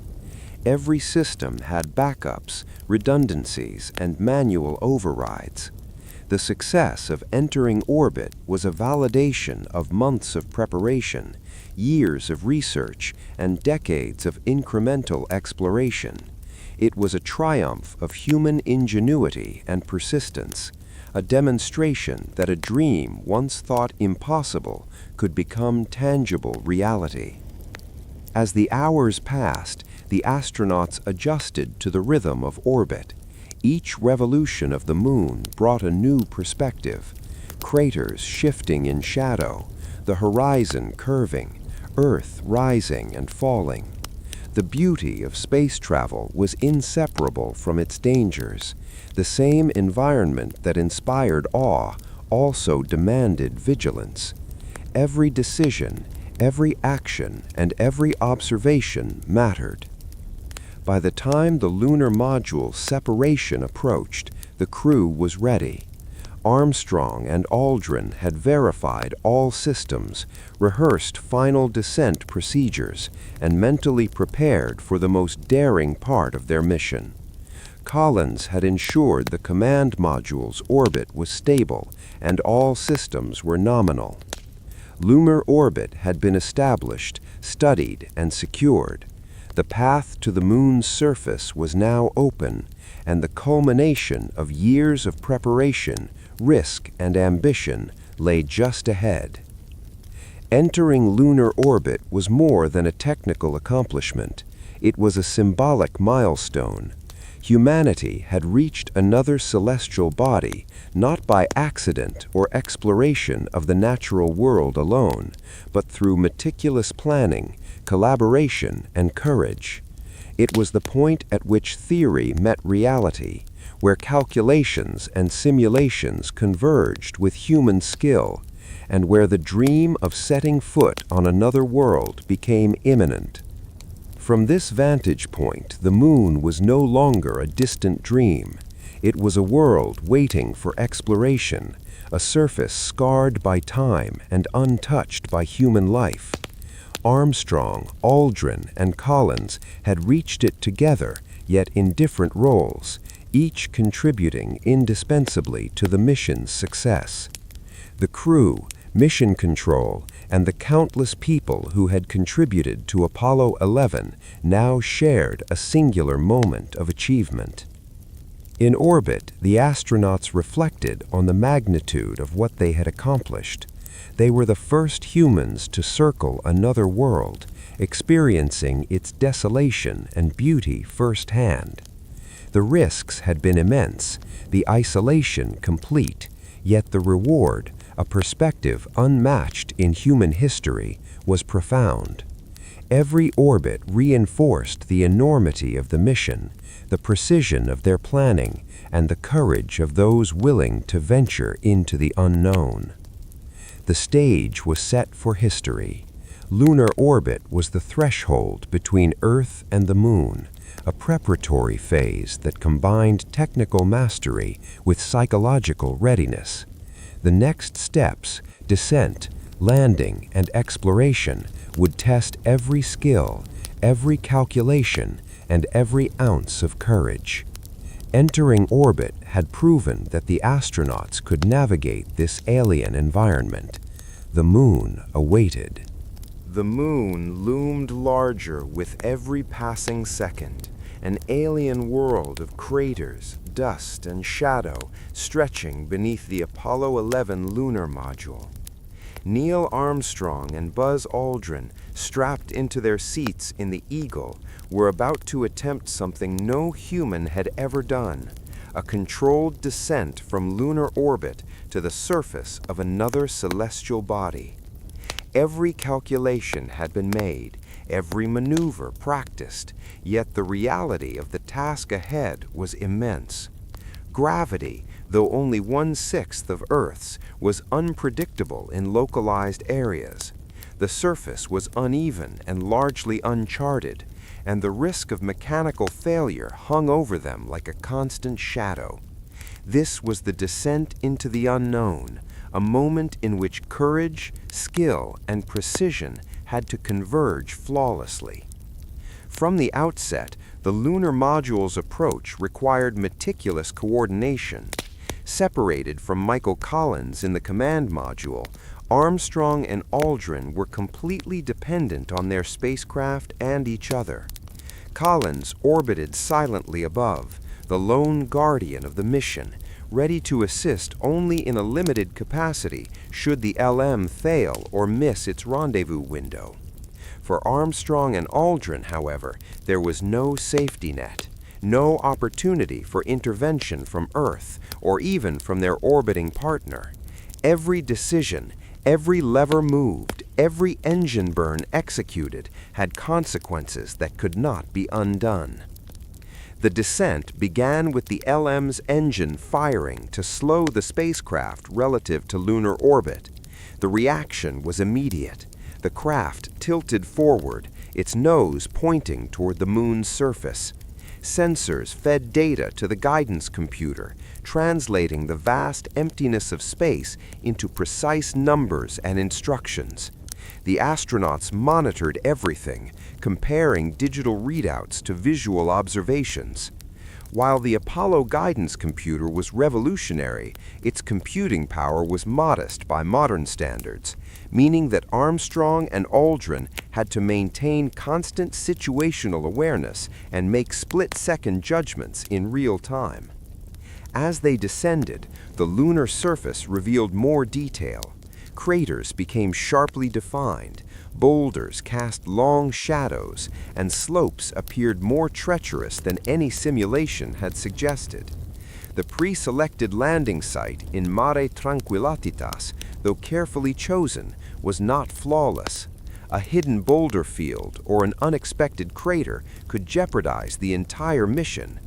Armstrong, fully aware of this, took manual control at the final stage, guiding the Eagle over perilous terrain. The precision required was extraordinary. He was piloting a spacecraft with the delicacy of a helicopter and the speed of a missile, hovering and maneuvering in 1/6 Earth gravity, without a margin for error. Fuel levels added urgency to the descent. Every maneuver consumed precious propellant, and estimates of remaining fuel became a mental countdown that weighed heavily on Armstrong and Aldrin. NASA had built safety margins into the LM, but the margins were finite. A delay, a miscalculation, or hesitation could leave them without enough fuel to land safely or ascend back to lunar orbit. Every second counted, yet hasty decisions could be disastrous. It was a balance between caution and necessity, a true test of nerve under extreme conditions. Communication with Houston added another layer of complexity. Flight controllers monitored altitude, descent rate, and guidance systems, providing critical updates and warnings. Altitude 10,000 feet, descending at X meters per second, all systems nominal, the calm, precise voices relayed. But in those final moments, it was Armstrong and Aldrin who held the ultimate responsibility.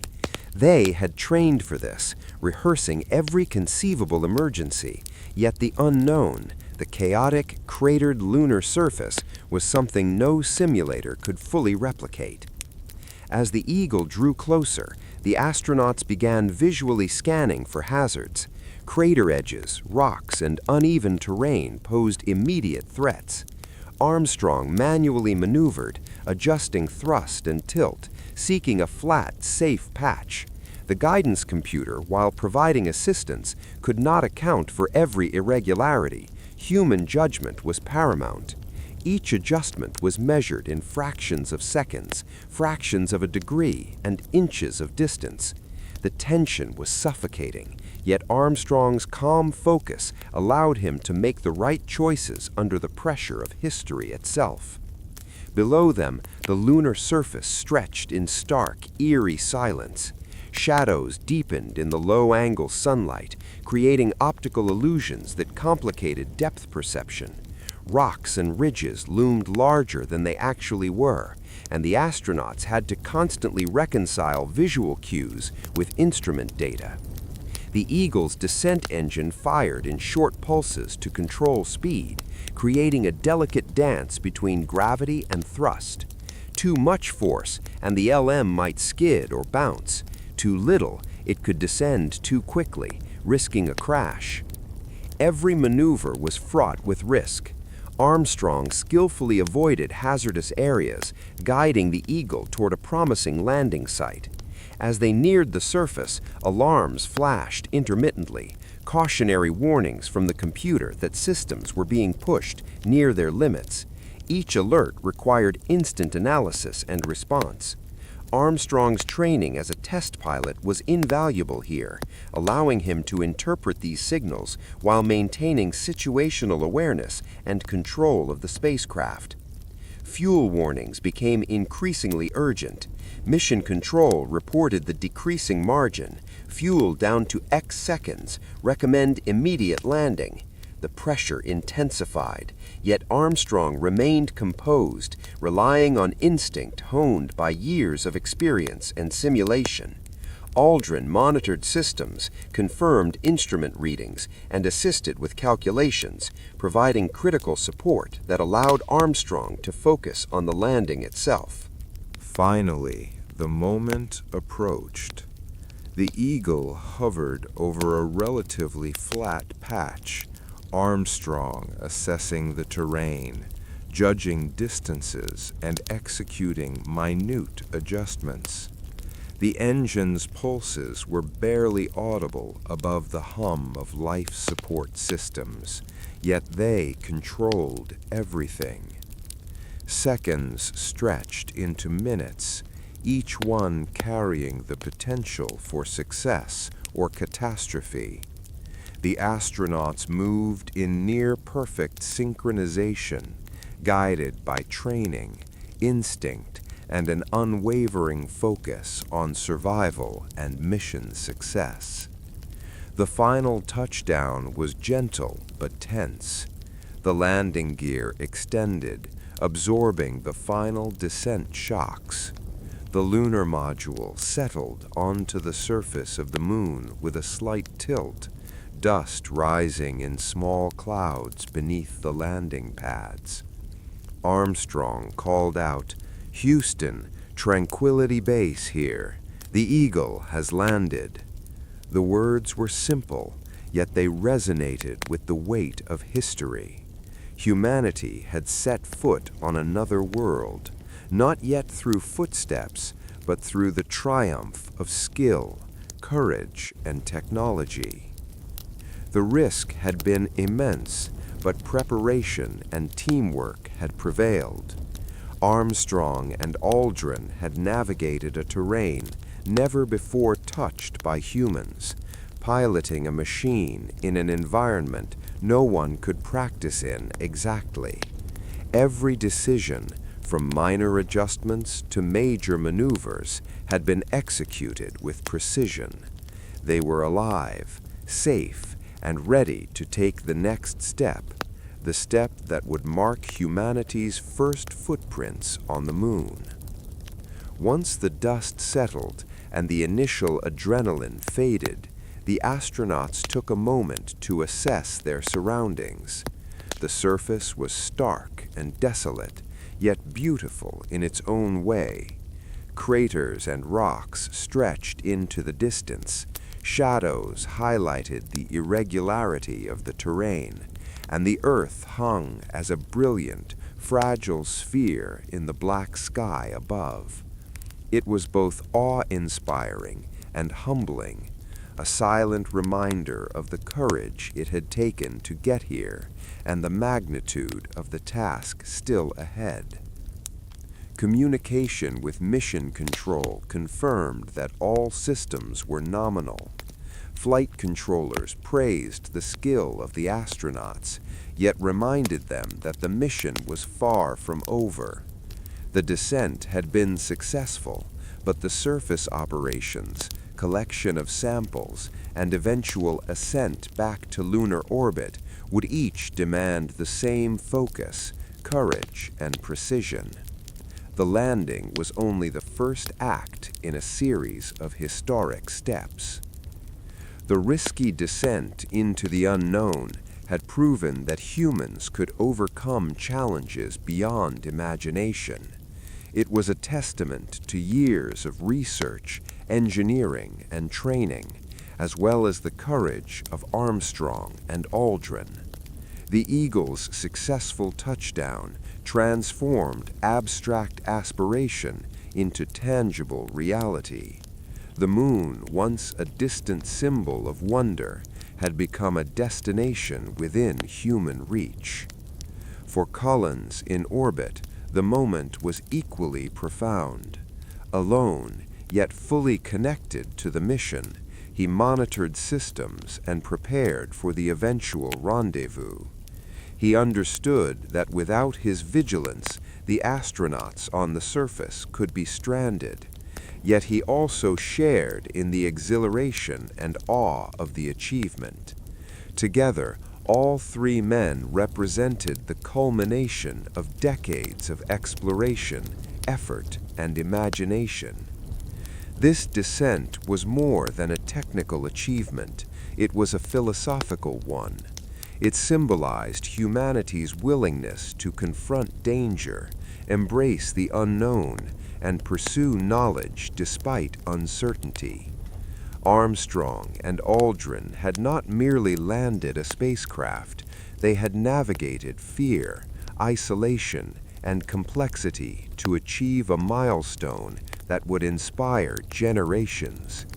The Eagle's presence on the moon was proof that meticulous preparation, courage, and human ingenuity could conquer the most extreme challenges. In those moments, as the astronauts prepared to step out onto the lunar surface, the world below held its breath once more.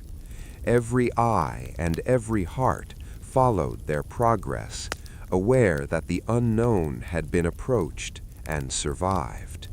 The risky descent into the unknown had ended successfully, but it marked only the beginning of humanity's first real encounter with another world. After hours of tense calculations, careful maneuvering, and heart-pounding anticipation, The moment had finally arrived. The lunar module, known affectionately as Eagle, rested upon the surface of the moon. The words, "The Eagle has landed," spoken by Neil Armstrong over the radio to Mission Control in Houston, echoed across the globe. It was a simple phrase, yet it carried monumental significance. Humanity had, for the first time, touched another world. The Eagle's landing was more than the successful conclusion of a daring descent. It was the culmination of years of ambition, innovation, and courage, the tangible proof that the impossible could be achieved. Inside the lunar module, Armstrong and Buzz Aldrin allowed themselves a moment to absorb the reality.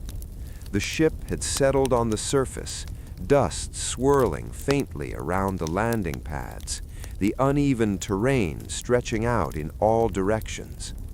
All the lights on the instrument panel were green, every system nominal. The hard work of the descent, the delicate pulses of the descent engine, the careful navigation over craters and boulders, the constant monitoring of fuel was complete. They were safe, alive, and standing on the threshold of history. Outside the tiny cabin, the moon was stark, silent, and alien. The low sun cast long shadows across craters and ridges, painting the surface with dramatic contrasts of light and dark. Dust particles shimmered in the faint illumination from the module's windows. The world above was black and infinite, punctuated only by the brilliant, distant Earth hanging like a blue and white jewel in the void. For the astronauts, the experience was awe-inspiring, humbling, and almost surreal. They were the first humans to occupy this silent, barren landscape, and the weight of that reality pressed upon them in a profound, almost spiritual way. Mission Control erupted in quiet celebration. Engineers, flight directors, and technicians who had worked tirelessly for years allowed themselves smiles, laughter, and relieved sighs. The successful landing validated countless hours of simulations, calculations, and test flights. Every subsystem, every manual procedure, and every contingency plan had been executed with precision. Yet the team knew that landing was only the beginning. The astronauts still faced the challenge of working on the surface, collecting samples, and returning safely to the command module. Armstrong and Buzz Aldrin wasted no time. They began preparations for the historic first steps. Systems checks confirmed the integrity of the cabin, the functionality of life support, and the readiness of the suits and tools. Every detail mattered. A jammed hatch, a malfunctioning life support unit, or a misaligned ladder could jeopardize the mission. Yet decades of training, preparation, and discipline provided them with the confidence to proceed. The astronauts took in their surroundings with careful observation. Mare Tranquillitatis, the Sea of Tranquility, stretched beneath them, a relatively smooth plain bordered by rugged highlands. The surface was covered in a fine layer of regolith, lunar dust that had been shaped by billions of years of meteorite impacts. Shadows highlighted the craters and rocks that had been invisible from orbit, and the scale of the landscape emphasized both its beauty and its peril. Armstrong and Aldrin knew that these observations, taken in real time, were as important as the landing itself, informing future exploration and scientific understanding. Buzz Aldrin moved to prepare instruments for deployment. The lunar module's equipment included seismometers, cameras, and other scientific devices designed to measure the moon's composition, structure, and environment. Each tool required careful setup and precise calibration, even in the confines of a cramped cabin. The astronauts worked methodically, their movements deliberate yet fluid, honed through countless hours of simulation and practice. Every adjustment brought them closer to fulfilling the mission's scientific objectives. Meanwhile, Michael Collins orbited silently above in the command module. Alone, yet fully engaged, he monitored the Eagle's systems and orbital parameters. He prepared for the eventual rendezvous and was ready to provide assistance if any contingency arose. Collins's solitude was starkly different from the bustling activity on Earth, yet it was no less significant. He was the guardian of the mission's lifeline, a constant presence ensuring that Armstrong and Aldrin could perform their tasks on the surface without fear of being stranded. The landing site itself revealed both opportunity and challenge. Small craters and scattered rocks meant that every step on the surface required caution. The fine regolith, almost powdery in texture, clung to boots and equipment. Shadows cast by the low sun created deceptive optical illusions, making navigation difficult. Yet these conditions were precisely what NASA had trained for. Armstrong and Aldrin had rehearsed every procedure, from egress to sample collection, in lunar analogs that simulated both terrain and operational constraints. The real thing, however, was unlike anything they had ever experienced. Communication with mission control remained vital. Every report, every status update, every calculation was relayed back to Earth. Houston responded with guidance, encouragement, and constant reassurance. The connection between the astronauts and those on the ground was a lifeline, combining technical expertise with human support. As Armstrong prepared to leave the lunar module, the gravity of the moment became almost palpable. He was about to become the first human to step on another world. Every movement had been rehearsed countless times, yet nothing could fully replicate the sensation of stepping onto the moon's surface for the first time. Aldrin assisted, monitoring instruments and providing support, ensuring the sequence proceeded flawlessly. The hatch opened, revealing the moon's surface in stark clarity, and the ladder was lowered, connecting human ambition to the alien landscape below. Armstrong's descent was deliberate, each foot placed with care. Dust shifted lightly beneath his boots, a new footprint marking the surface for the first time. His training, focus, and courage converged in that historic act. As he reached the final rung, he paused, looking out across the sea of tranquility. Then, with careful balance and measured steps, he stepped onto the lunar soil. The world watched, collectively holding its breath as Armstrong uttered his famous words, "That's one small step for man, one giant leap for mankind." The simplicity of the statement belied its monumental significance. Humanity had crossed a threshold that had existed in dreams and imagination for millennia. It was proof that courage, ingenuity, and collaboration could overcome even the most extreme challenges. Buzz Aldrin soon joined Armstrong on the surface. Together they explored the immediate area, setting up cameras, taking photographs, and conducting preliminary experiments. Every step was documented, every observation recorded. The lunar environment was both alien and unforgiving, shadows sharp, temperatures extreme, and terrain unpredictable. Yet the astronauts moved with precision, confidence, and a sense of purpose, aware that each action would provide a foundation for future exploration and scientific understanding. The Eagle itself remained a lifeline, a safe haven in the hostile environment of the moon. Its systems maintained life support, communications, and power, allowing the astronauts to operate beyond Earth safely. Armstrong and Aldrin returned periodically to the cabin to check instruments, review procedures, and replenish supplies. The lunar module was more than a vehicle. It was a small home in an alien world, a fragile capsule of human ingenuity floating in a sea of desolation. Throughout the mission, the astronauts collected samples of lunar soil and rocks. These materials, carefully bagged and cataloged, would return to Earth for analysis, providing invaluable insights into the Moon's history and composition. Each sample represented a piece of knowledge, a tangible connection between two worlds.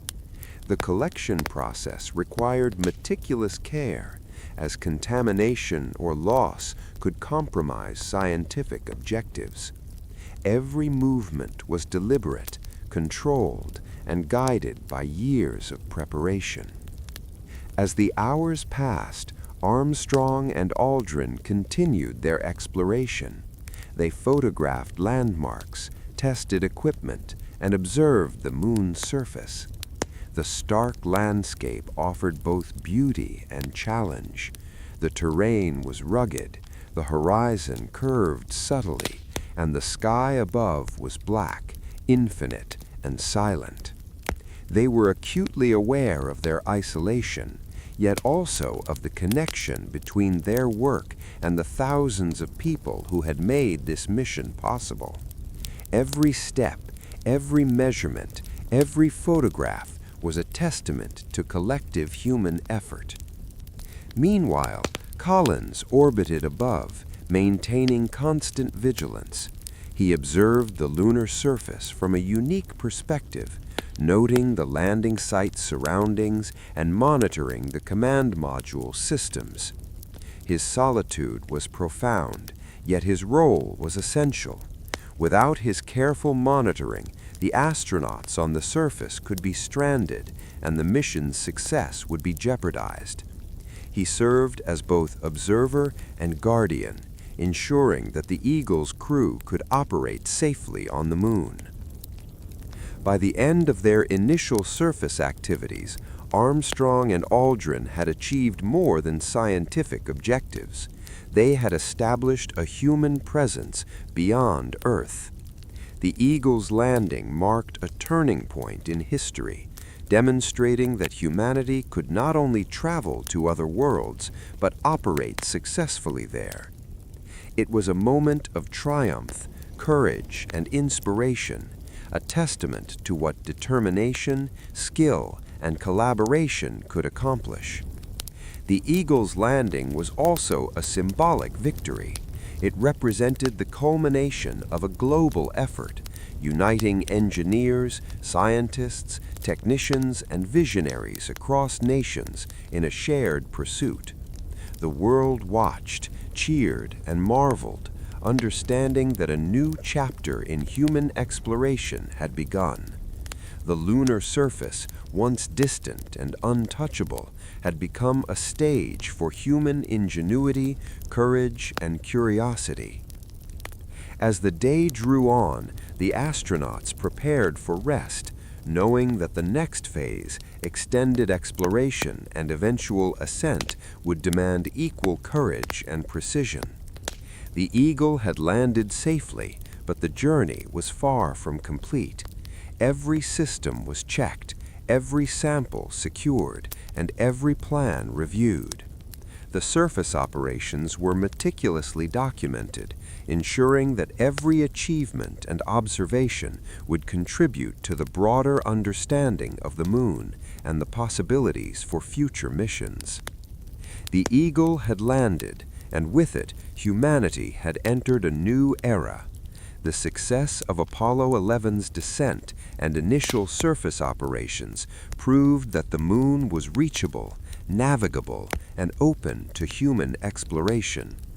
Armstrong, Aldrin, and Collins had not only completed a technical milestone, they had inspired generations, demonstrated the power of ambition, and shown that the impossible could be achieved through courage, skill, and cooperation. As night fell over the Sea of Tranquility, the Eagle rested on the Moon, a fragile testament to human ingenuity and daring. Inside, the astronauts reflected on the enormity of what they had accomplished and the challenges that still lay ahead. Outside, the lunar landscape remained silent, vast, and eternal, awaiting further exploration. The words, "The Eagle has landed," would forever resonate as a symbol of human courage, vision, and achievement, marking the beginning of humanity's first footsteps on another world. The surface of the Moon was unlike anything humans had ever experienced. Beneath a sky that was black as midnight and unbroken by atmosphere, the lunar landscape stretched endlessly, gray, desolate, and profoundly silent. Dust covered every ridge and crater, and jagged rocks cast shadows that seemed impossibly long under the low sun. In the midst of this alien world, Neil Armstrong prepared to take humanity's first step beyond Earth. The moment was historic, monumental, and intensely personal. Every calculation, every decision, every ounce of courage had led to this singular instant. Inside the lunar module, Armstrong moved deliberately. Buzz Aldrin monitored instruments and checked life support systems, while Armstrong prepared his suit, gloves, and helmet for the final sequence. Training had rehearsed every step, yet simulations could never fully replicate the reality. The sensation of weightlessness combined with 1/6 Earth gravity, the unpredictability of the lunar surface, and the knowledge that one misstep could be fatal. The hatch opened, revealing the barren expanse beyond. Armstrong took a careful step onto the ladder, gripping the handrails with the same precision that had guided the Eagle to the Moon. Every footfall on the ladder required control and balance.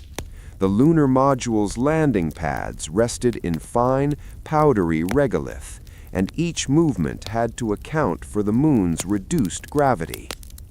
Armstrong descended slowly, one rung at a time, assessing the stability of the surface and observing the surrounding terrain. Outside, the shadows and contours of the lunar soil created optical illusions that demanded constant adjustment and judgment. In this moment, skill, patience, and awareness were as critical as the technology that had brought him here. Finally, Armstrong reached the final rung. He paused, looking out across the Sea of Tranquility, a vast plain of lunar dust and scattered rocks. He could see the horizon, gently curved under the black sky, and beyond that, the fragile blue and white orb of Earth hanging silently in space. The contrast between the barren lunar surface and the vibrancy of his home planet was staggering. Every human achievement, every thought of civilization, seemed contained within that tiny sphere floating above.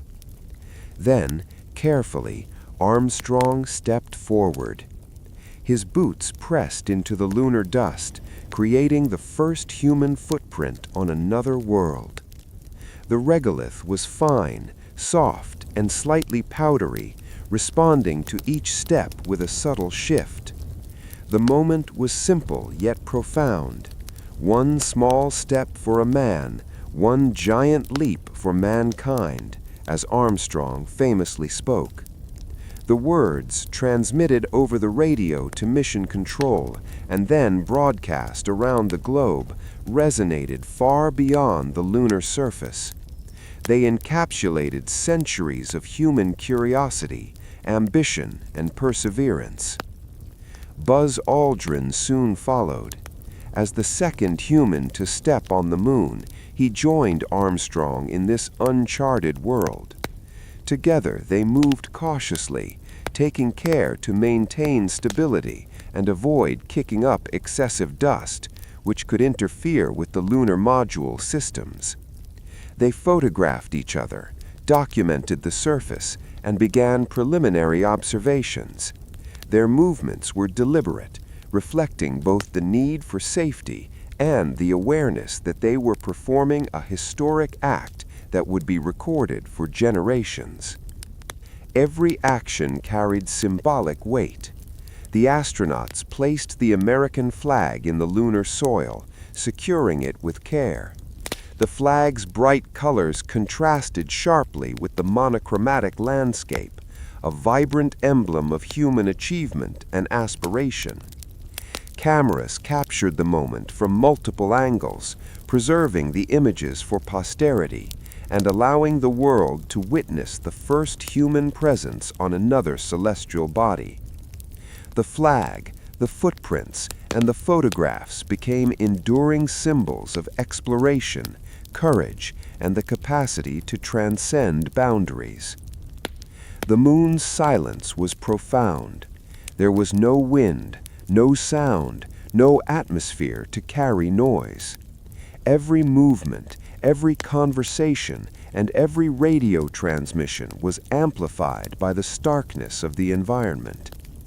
Armstrong and Aldrin were acutely aware of their isolation, yet they also felt a connection to the countless individuals who had made this moment possible, from engineers and scientists to their families and supporters around the world. Every footprint was a tribute not only to personal courage, but to collective human effort. The astronauts conducted experiments to understand the lunar environment. They deployed seismometers to measure moonquakes, placed reflectors to enable laser measurements from Earth, and gathered soil and rock samples to study the moon's composition. Each task required meticulous attention to detail. Even a small error could compromise months of planning and scientific objectives. The moon was unforgiving, and the astronauts' actions had to account for reduced gravity, uneven terrain, and the limitations of their suits and tools.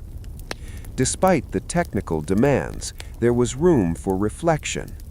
The Earth hung suspended above the lunar horizon, a reminder of home, of the fragility and beauty of the planet. Armstrong and Aldrin observed its rotation, its clouds, and its oceans, marveling at the contrast between the desolate lunar surface and the vibrancy of their home planet. This perspective, the overview effect, as it would later be called, profoundly impacted the astronauts. Humanity's place in the universe became tangible and humbling. The moon's silence and stillness amplified the realization that Earth, vibrant and dynamic, was a unique and precious home. The lunar dust clung to suits and equipment, marking the astronauts' movements and recording their presence. Each print was temporary, yet enduring in its symbolism. Every rock collected, every measurement taken was a piece of history, a tangible connection between Earth and another world. Armstrong and Aldrin moved methodically, balancing the demands of exploration, science, and historical significance.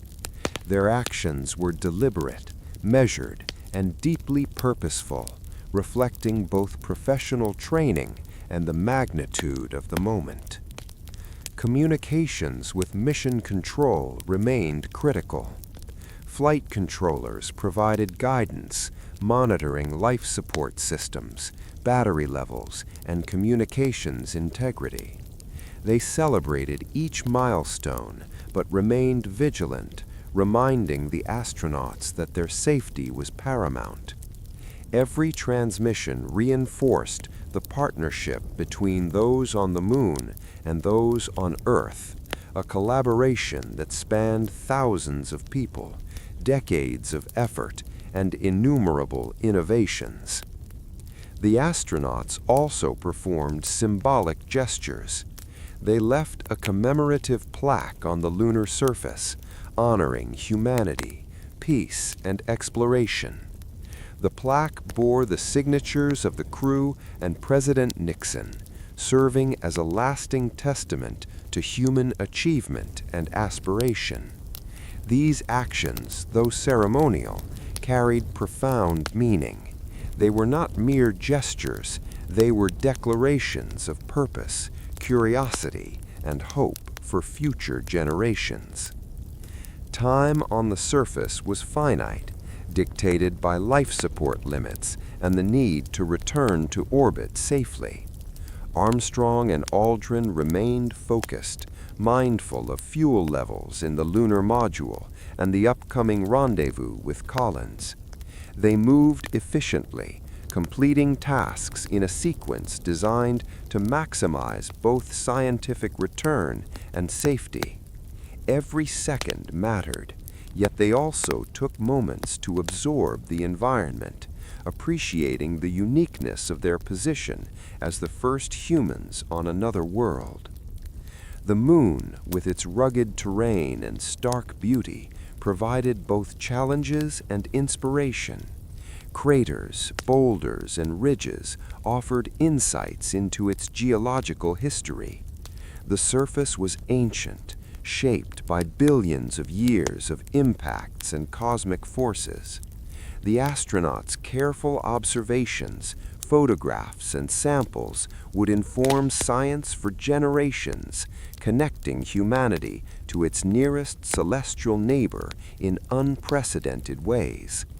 Each measurement was both practical and symbolic, a record of human curiosity and ingenuity. As the first extravehicular activity continued, Armstrong and Aldrin coordinated their movements carefully. They avoided steep slopes, tested footing, and maneuvered around obstacles, ensuring stability and safety. Every action was documented, both for scientific purposes and historical record. The moon became a laboratory, a stage, and a mirror reflecting humanity's potential.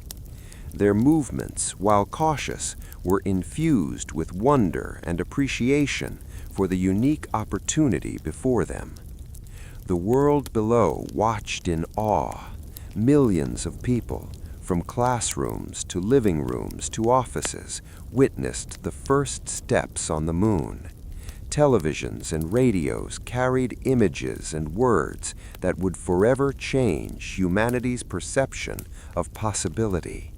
Children dreamed, scientists marveled, and leaders reflected on what could be achieved when determination, collaboration, and courage converged. The simple act of stepping onto another world resonated far beyond the lunar surface, inspiring ambition, hope, and imagination across the globe. As the EVA progressed, Armstrong and Aldrin collected samples and deployed instruments systematically. Rocks of various sizes, shapes, and compositions were gathered, carefully stored, and documented. Soil samples provided insights into the moon's regolith, its chemical composition, and the history of its surface. Every sample was a tangible bridge between Earth and the moon, a physical record of humanity's first encounter with another world. Even as they worked, the astronauts were aware of their limited time. Life support constraints, orbital alignment for ascent, and the need to rendezvous with Collins dictated a strict schedule. Yet within these constraints, they maximized every opportunity to observe, measure, and document. Their actions reflected not only technical expertise, but also the profound significance of their achievement. Every step, every motion, and every decision was both practical and historic. The EVA concluded with a final set of observations and photographs. Armstrong and Aldrin returned to the lunar module, securing samples and instruments. They checked life support systems, reviewed procedures for ascent, and prepared for the return to orbit. The first human footprints on the moon, the placement of the flag, and the scientific equipment would remain long after they departed, a testament to courage, curiosity, and human ingenuity. As Armstrong and Aldrin re-entered the Eagle, they reflected on the enormity of what they had accomplished. One small step had indeed echoed forever, not just in the literal sense of reaching another world, but in the imagination, aspiration, and history of humankind. The moon, once distant and untouchable, had been transformed into a place of human presence, exploration, and potential. The steps taken on this silent, desolate world would inspire generations to come, proving that the limits of possibility are defined only by courage and vision. The Eagle had landed, and its crew had walked upon the moon. Humanity had crossed a threshold, leaving behind both footprints and hope. The first steps on the lunar surface were more than a scientific achievement. They were a declaration that humans could reach beyond their world, embrace the unknown, and transform dreams into reality. One small step had echoed forever, marking the beginning of a new chapter in the story of exploration, courage, and human ambition. The moon's surface was both barren and profound. Under a black sky untouched by atmosphere, Neil Armstrong and Buzz Aldrin moved carefully across the gray expanse of regolith, leaving behind the first human footprints that would remain undisturbed for millions of years. Every movement, every observation, every collected sample carried dual significance, scientific discovery, and symbolic meaning. Here, on the Sea of Tranquility, humanity confronted the unknown and left evidence of its ambition, courage, and ingenuity. After the historic first steps, the astronauts focused on the scientific objectives of the mission. Their movements were deliberate, designed to maximize the value of their short stay on the lunar surface. Using specially designed tongs and collection bags, they gathered samples of soil, rock, and dust from varying locations around the lunar module. Each sample was carefully documented with photographs and notes, ensuring that the story of the moon's surface would be understood in detail back on Earth. The rocks ranged in size and texture, from fine-grained regolith to angular, jagged boulders. Each offered a clue to the moon's formation, history, and composition. The collection process demanded precision. Even in 1/6 gravity, the lunar dust behaved differently from anything on Earth. It clung to gloves, boots, and equipment, resisted movement, and produced a fine powdery cloud with every disturbance. Armstrong and Aldrin quickly learned to work in harmony with the moon itself, handling tools gently, brushing off dust when necessary, and ensuring samples remained uncontaminated. The regolith was both a medium of discovery and a reminder of the alien environment surrounding them. One of the most important scientific tasks was deploying the early Apollo Scientific Experiments package, ESEP. The package included a seismometer to measure moonquakes and a laser reflector for precise Earth-based measurements of lunar distance. The seismometer would detect the moon's subtle vibrations, revealing insights into its internal structure, while the reflector would allow scientists to measure the exact distance between Earth and Moon using lasers for decades to come. Each instrument had to be placed with care, leveled accurately, and connected properly to the lunar module's power system. The work was meticulous and time-consuming, yet essential for the scientific success of the mission. Beyond the scientific instruments, the astronauts carried symbolic artifacts. The American flag, carefully folded and stored during the landing, was erected near the lunar module. Its bright red, white, and blue contrasted vividly against the gray lunar dust. The flag was more than a symbol of national pride. It represented the aspirations of a species capable of crossing vast distances in pursuit of knowledge. It stood as a testament to the collective effort of engineers, scientists, and visionaries who had made the lunar landing possible.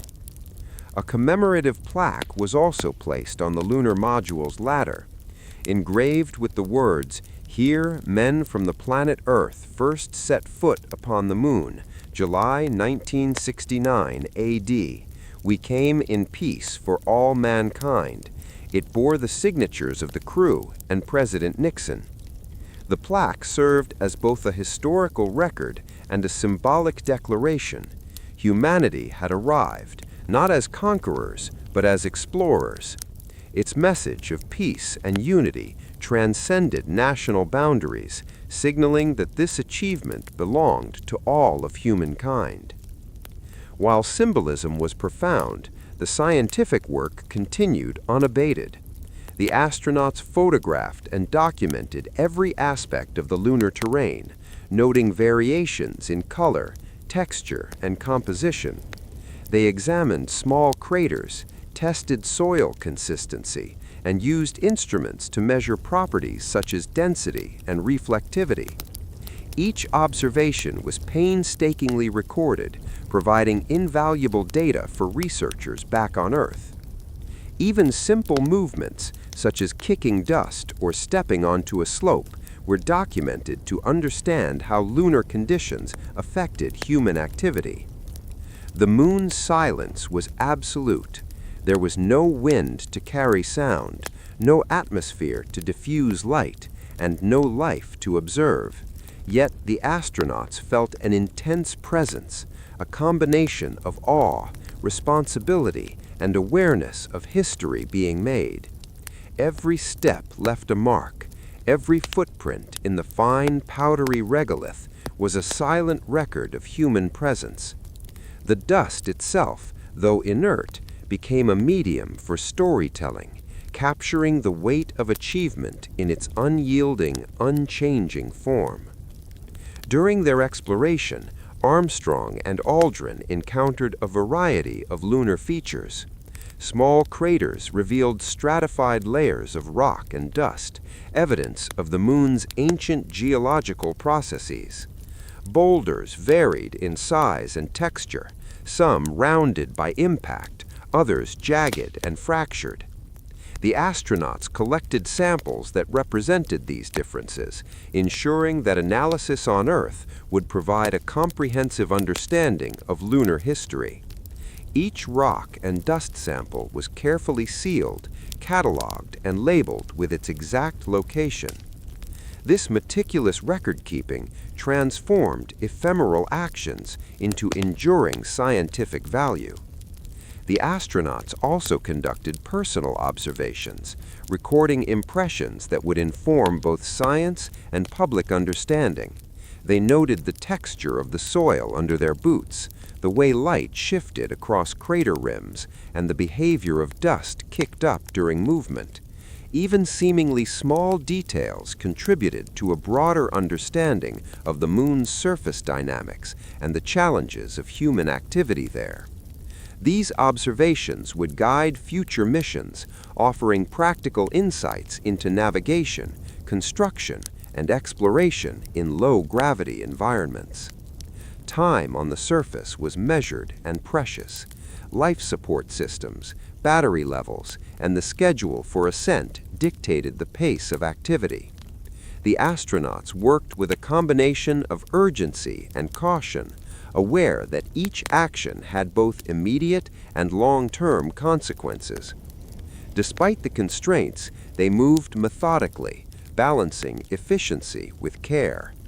Every photograph, sample, and deployment contributed to a mission that was both scientific and symbolic. The astronauts' interactions with the lunar environment were carefully choreographed. They adjusted movements to minimize dust disturbances, maintained clear lines of sight to the lunar module, and coordinated with each other to avoid accidental collisions.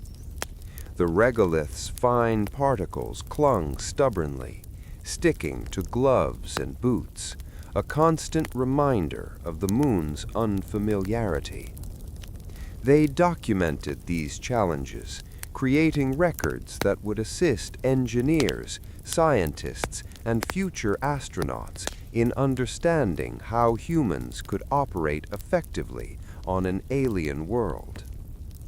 Beyond the technical and symbolic activities, Armstrong and Aldrin took moments to appreciate their surroundings. The Earth hung vividly above the horizon, a fragile blue and white sphere contrasted against the infinite black sky. Its presence reinforced both the achievements that had brought them here and the responsibility to preserve the world they called home. The juxtaposition of the barren, silent moon with the vibrant, life-filled Earth offered a perspective that would shape humanity's place in the universe. Every footprint, flag placement, and deployed instrument carried layers of meaning. They represented centuries of curiosity, years of research and engineering, and moments of individual courage. The eagle, resting in the sea of tranquility, symbolized both technological triumph and human aspiration. Its shadow stretched across the regolith, merging with those of the astronauts, connecting machine, human, and environment in a tableau of exploration. The astronauts also reflected on the collaborative effort that made the mission possible. Every sample collected, every symbol placed, and every observation taken was the result of a vast network of scientists, engineers, and technicians who had contributed to Apollo 11. The mission's success was not individual, it was collective. Each action on the moon's surface represented the culmination of countless hours of work, innovation, and perseverance. Scientific experiments continued, including measurements of seismic activity and radiation levels. Instruments were carefully deployed to ensure accuracy and durability, capable of transmitting data back to Earth for years to come. The collection and observation of lunar rocks provided a tangible link between Earth and the Moon, allowing scientists to study the processes that had shaped the Moon's surface over billions of years. Every rock, dust sample, and instrument placement carried knowledge, bridging the gap between curiosity and discovery. Throughout their stay, the astronauts maintained a rigorous pace, balancing science, safety, and symbolism. Every task was documented, photographed, and cataloged.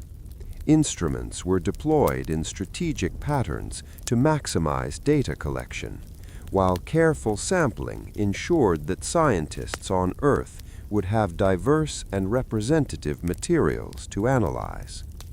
The work demanded precision, focus, and teamwork, qualities that had been cultivated over years of preparation and training. As the mission neared its conclusion, Armstrong and Aldrin took one final survey of the landing site. The footprints, dust disturbances, instruments, and flag were silent markers of human presence. The lunar environment, though unchanging and inhospitable, had been touched by humans for the first time. Each action carried enduring significance, both scientifically and symbolically. The moon, in its silence, became a record of human achievement. Footprints marked the beginning of exploration. Instruments promised decades of knowledge, and the American flag symbolized aspiration and courage. Science, symbols, and silent dust converged to create a tableau that would endure for millennia. Every step on the surface was both practical and poetic, a blend of discovery and meaning that defined humanity's first encounter with another world. As the astronauts prepared to return to the lunar module, they reflected on the profound combination of science and symbolism that had defined their work. Each sample, photograph, and placement was a testament to what humans could achieve through curiosity, collaboration, and courage. The Eagle would rise again, returning them to orbit, but the silent dust, the instruments, and the symbolic markers would remain, telling the story of humanity's first steps on the moon. The surface operations of Apollo 11 had achieved their objectives. Science, symbols, and silent dust intertwined to mark a historic moment. The lunar landscape had been explored, recorded, and left with enduring evidence of human presence. Every observation, every footprint, and every sample represented both discovery and legacy, ensuring that the story of Apollo 11 would resonate for generations. Humanity had stepped into the unknown and left behind proof of its curiosity, courage, and ingenuity. Science had been conducted with precision, symbols had been placed with intention, and the silent dust had become a canvas of history. The moon was no longer an untouchable world. It was a place of knowledge, aspiration, and enduring significance. After days of meticulous exploration, historic first steps, and the careful gathering of lunar samples, the Apollo 11 crew faced a new challenge, returning safely to Earth. The moon, silent and eternal, had been marked by humanity's presence, but now Armstrong, Aldrin, and Collins had to navigate back through space to the planet they called home. What had been a dream, a monumental achievement, now demanded precision, endurance, and unshakable focus. The journey home would test not only their skill and courage, but also the ingenuity and dedication of thousands of people who had supported them from Earth. Inside the lunar module, preparations for ascent began. Armstrong and Aldrin carefully checked every system: propulsion, guidance, life support, and communications. Every switch, every gauge, and every valve had to function flawlessly. The lunar module's ascent stage was compact but sophisticated, designed to lift the astronauts off the lunar surface and into rendezvous with Michael Collins in the command module. This maneuver, while routine in simulations, had never been performed in reality. The astronauts were about to take off from another world into a vacuum where mistakes could be fatal. The ascent engine roared to life, gentle at first, then increasing in power as the Eagle lifted from the sea of tranquility. Dust swirled around the landing site, settling slowly onto the regolith as the lunar module rose. Armstrong and Aldrin felt the subtle pull of the moon's gravity, lighter than Earth's, but still a tangible force. The ascent required precise timing and orientation. Even a slight misalignment could have left them in a trajectory that would miss Collins' orbit or prevent docking. Every moment demanded flawless execution. Meanwhile, Michael Collins orbited silently above, his eyes and instruments trained on the approaching lunar module. From his vantage point, he could see the Eagle ascending, leaving behind the footprints, instruments, and flag that marked humanity's first steps on another world. The docking maneuver required perfect coordination between the two spacecraft. Collins adjusted the command module's orientation, ready to guide the lunar module safely into position. In these moments, he was both observer and participant, ensuring the continuation of the mission. The docking was delicate and tense. Armstrong and Aldrin aligned the ascent stage with Collins' spacecraft, using both manual control and the guidance computer. Every motion was measured, and any miscalculation could result in failure. Slowly, inch by inch, the Eagle connected with the command module. The latches engaged, and a sense of relief filled the astronauts. They were once again united in orbit, 3 humans in a fragile vessel floating hundreds of thousands of miles from home. The first hurdle of the journey home had been passed. Once docked, Armstrong and Aldrin transferred the precious lunar samples to the command module, carefully securing rocks, dust, and documentation. Every piece of lunar material was invaluable, representing the first tangible evidence of humanity's journey beyond Earth. The crew checked systems again, ensuring that both spacecraft were functioning optimally for the long trip back. Collins monitored instruments, confirming trajectory, power levels, and communication links with mission control. Every detail mattered as the crew prepared to navigate the void of space toward Earth. With the lunar module now empty and no longer needed, the crew jettisoned it, leaving the ascent stage behind in lunar orbit.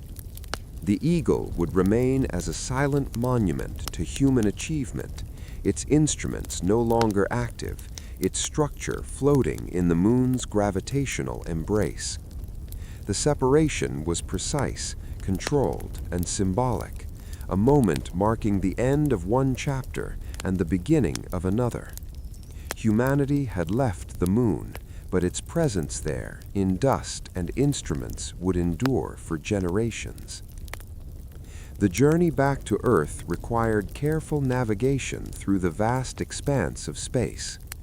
Apollo 11 followed a trajectory calculated to intersect with Earth's atmosphere at the precise angle required for safe re-entry. Too steep, and the spacecraft could burn up. Too shallow, it might skip off the atmosphere into space. Every calculation had been performed in advance, yet the execution required real-time monitoring, adjustments, and vigilance. The astronauts worked in coordination with mission control, ensuring that communications, navigation, and life support systems remained optimal.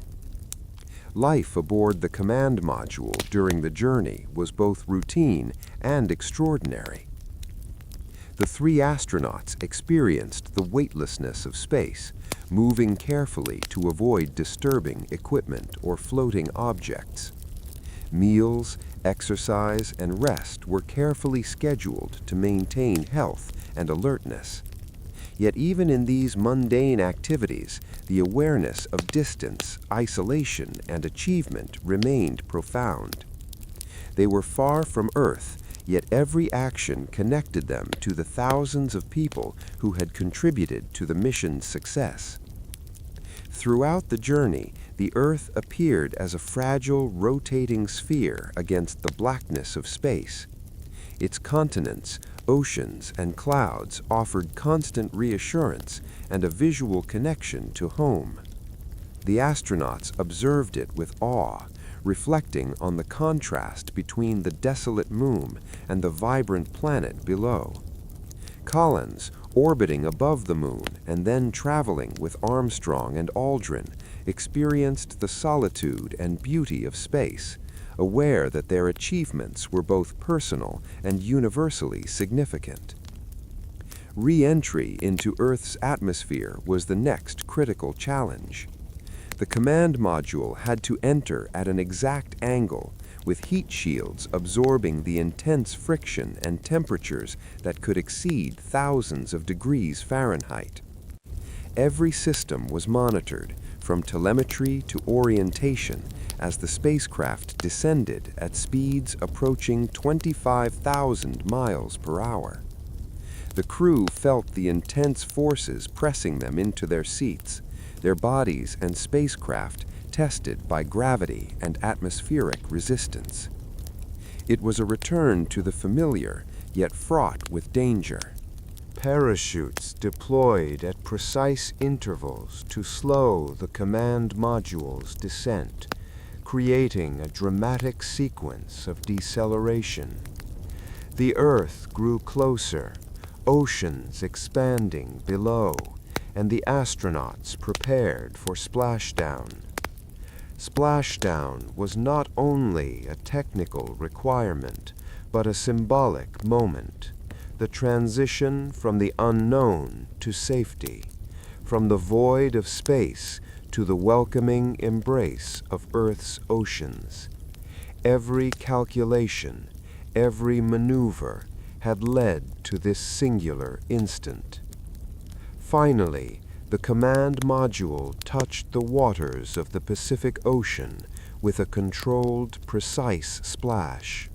Waves lapped against the spacecraft as recovery teams approached.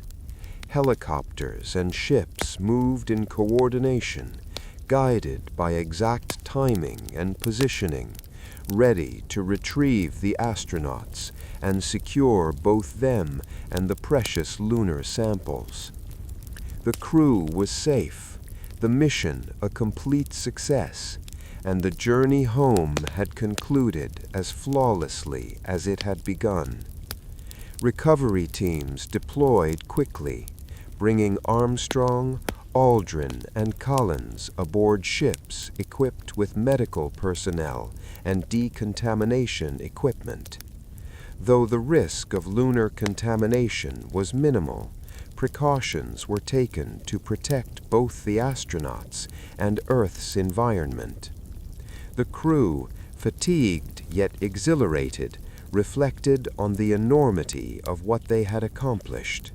They had traveled to the moon, walked upon its surface, gathered samples, and returned safely, a feat unprecedented in human history. As the astronauts were secured and the spacecraft recovered, celebrations erupted around the world. Millions of people who had followed every step of the mission recognized the triumph of science, courage, and human ingenuity. The Apollo 11 crew had achieved what was once considered impossible, demonstrating that determination, preparation, and collaboration could overcome the most extreme challenges. They returned as heroes, but more importantly, as pioneers who had expanded the horizon of human possibility. The journey home was also a journey of reflection.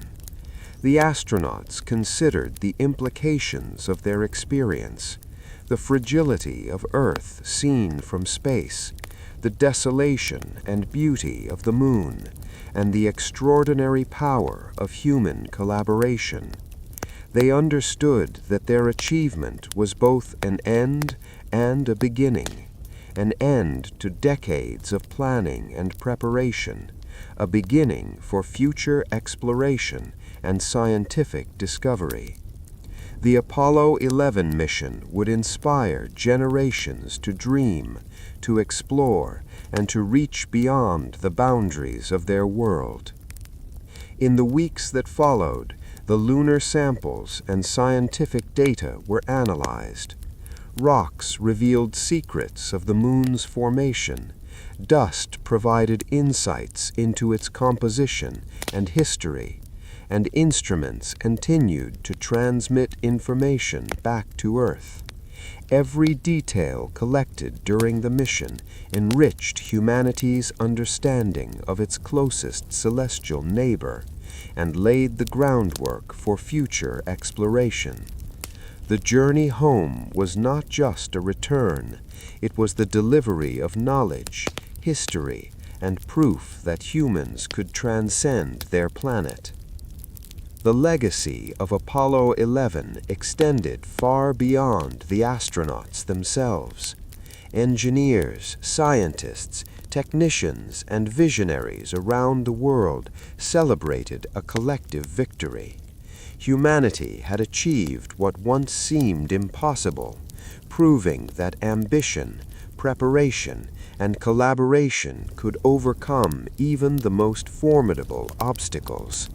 The journey home was not just a physical passage through space, but a symbolic testament to human potential. The mission concluded with parades, ceremonies, and global recognition. Armstrong, Aldrin, and Collins were celebrated as heroes, yet they remained humble, acknowledging the countless contributions that made their achievement possible. Their journey home was a reminder that exploration is never solitary. It is the product of a network of effort, imagination, and courage that spans nations and generations. Finally, the Apollo 11 mission became a permanent chapter in human history. The journey home from the moon to the oceans of Earth demonstrated the culmination of technology, courage, and preparation. Humanity had touched another world and returned, leaving a trail of knowledge, inspiration, and possibility. Every step of the mission, from launch, landing, exploration, and ascent, to re-entry, proved that the impossible could be achieved. As the astronauts stepped onto the deck of the recovery ship, the world celebrated their safe return. The journey home had been perilous, complex, and historic. Apollo 11 had fulfilled its mission, uniting science, courage, and vision in a story that would echo across generations. The moon was no longer distant and unreachable. Humanity had visited, explored, and returned. The journey home was a triumph not only of technology and skill, but of imagination, courage, and the enduring spirit of exploration. Humanity had crossed the boundary of Earth, walked upon another world, and shared the story. The journey home was complete, yet its echoes would resonate forever. Apollo 11 had transformed dreams into reality, leaving a legacy of possibility, courage, and exploration that would inspire the generations to come. The moon remained silent, but the story of the journey home, the triumph, the science, and the spirit would reverberate across the world, forever marking a new era in human history. The Apollo 11 mission was more than a scientific and technological achievement. It became a defining moment in human history, a story of courage, ingenuity, and ambition that would inspire generations for decades to come. While the astronauts had returned safely to Earth and the lunar samples had been analyzed in meticulous detail, the legacy of their journey reached far beyond the technical data and photographs. It was a legacy of exploration, human potential, and the unyielding desire to reach for the unknown. The immediate aftermath of Apollo 11 saw the world captivated. Millions of people around the globe had watched as Neil Armstrong and Buzz Aldrin stepped onto the moon, listened to the words, "That's one small step for man, one giant leap for mankind," and marveled at the silent beauty of the lunar landscape. The mission demonstrated that humanity could achieve what was once thought impossible, transcending political, cultural, and geographical boundaries. It became a universal symbol of hope, proving that curiosity, preparation, and collaboration could overcome even the most daunting challenges. Scientists and engineers pored over the lunar samples collected during the mission, uncovering insights that would reshape our understanding of the moon and the solar system.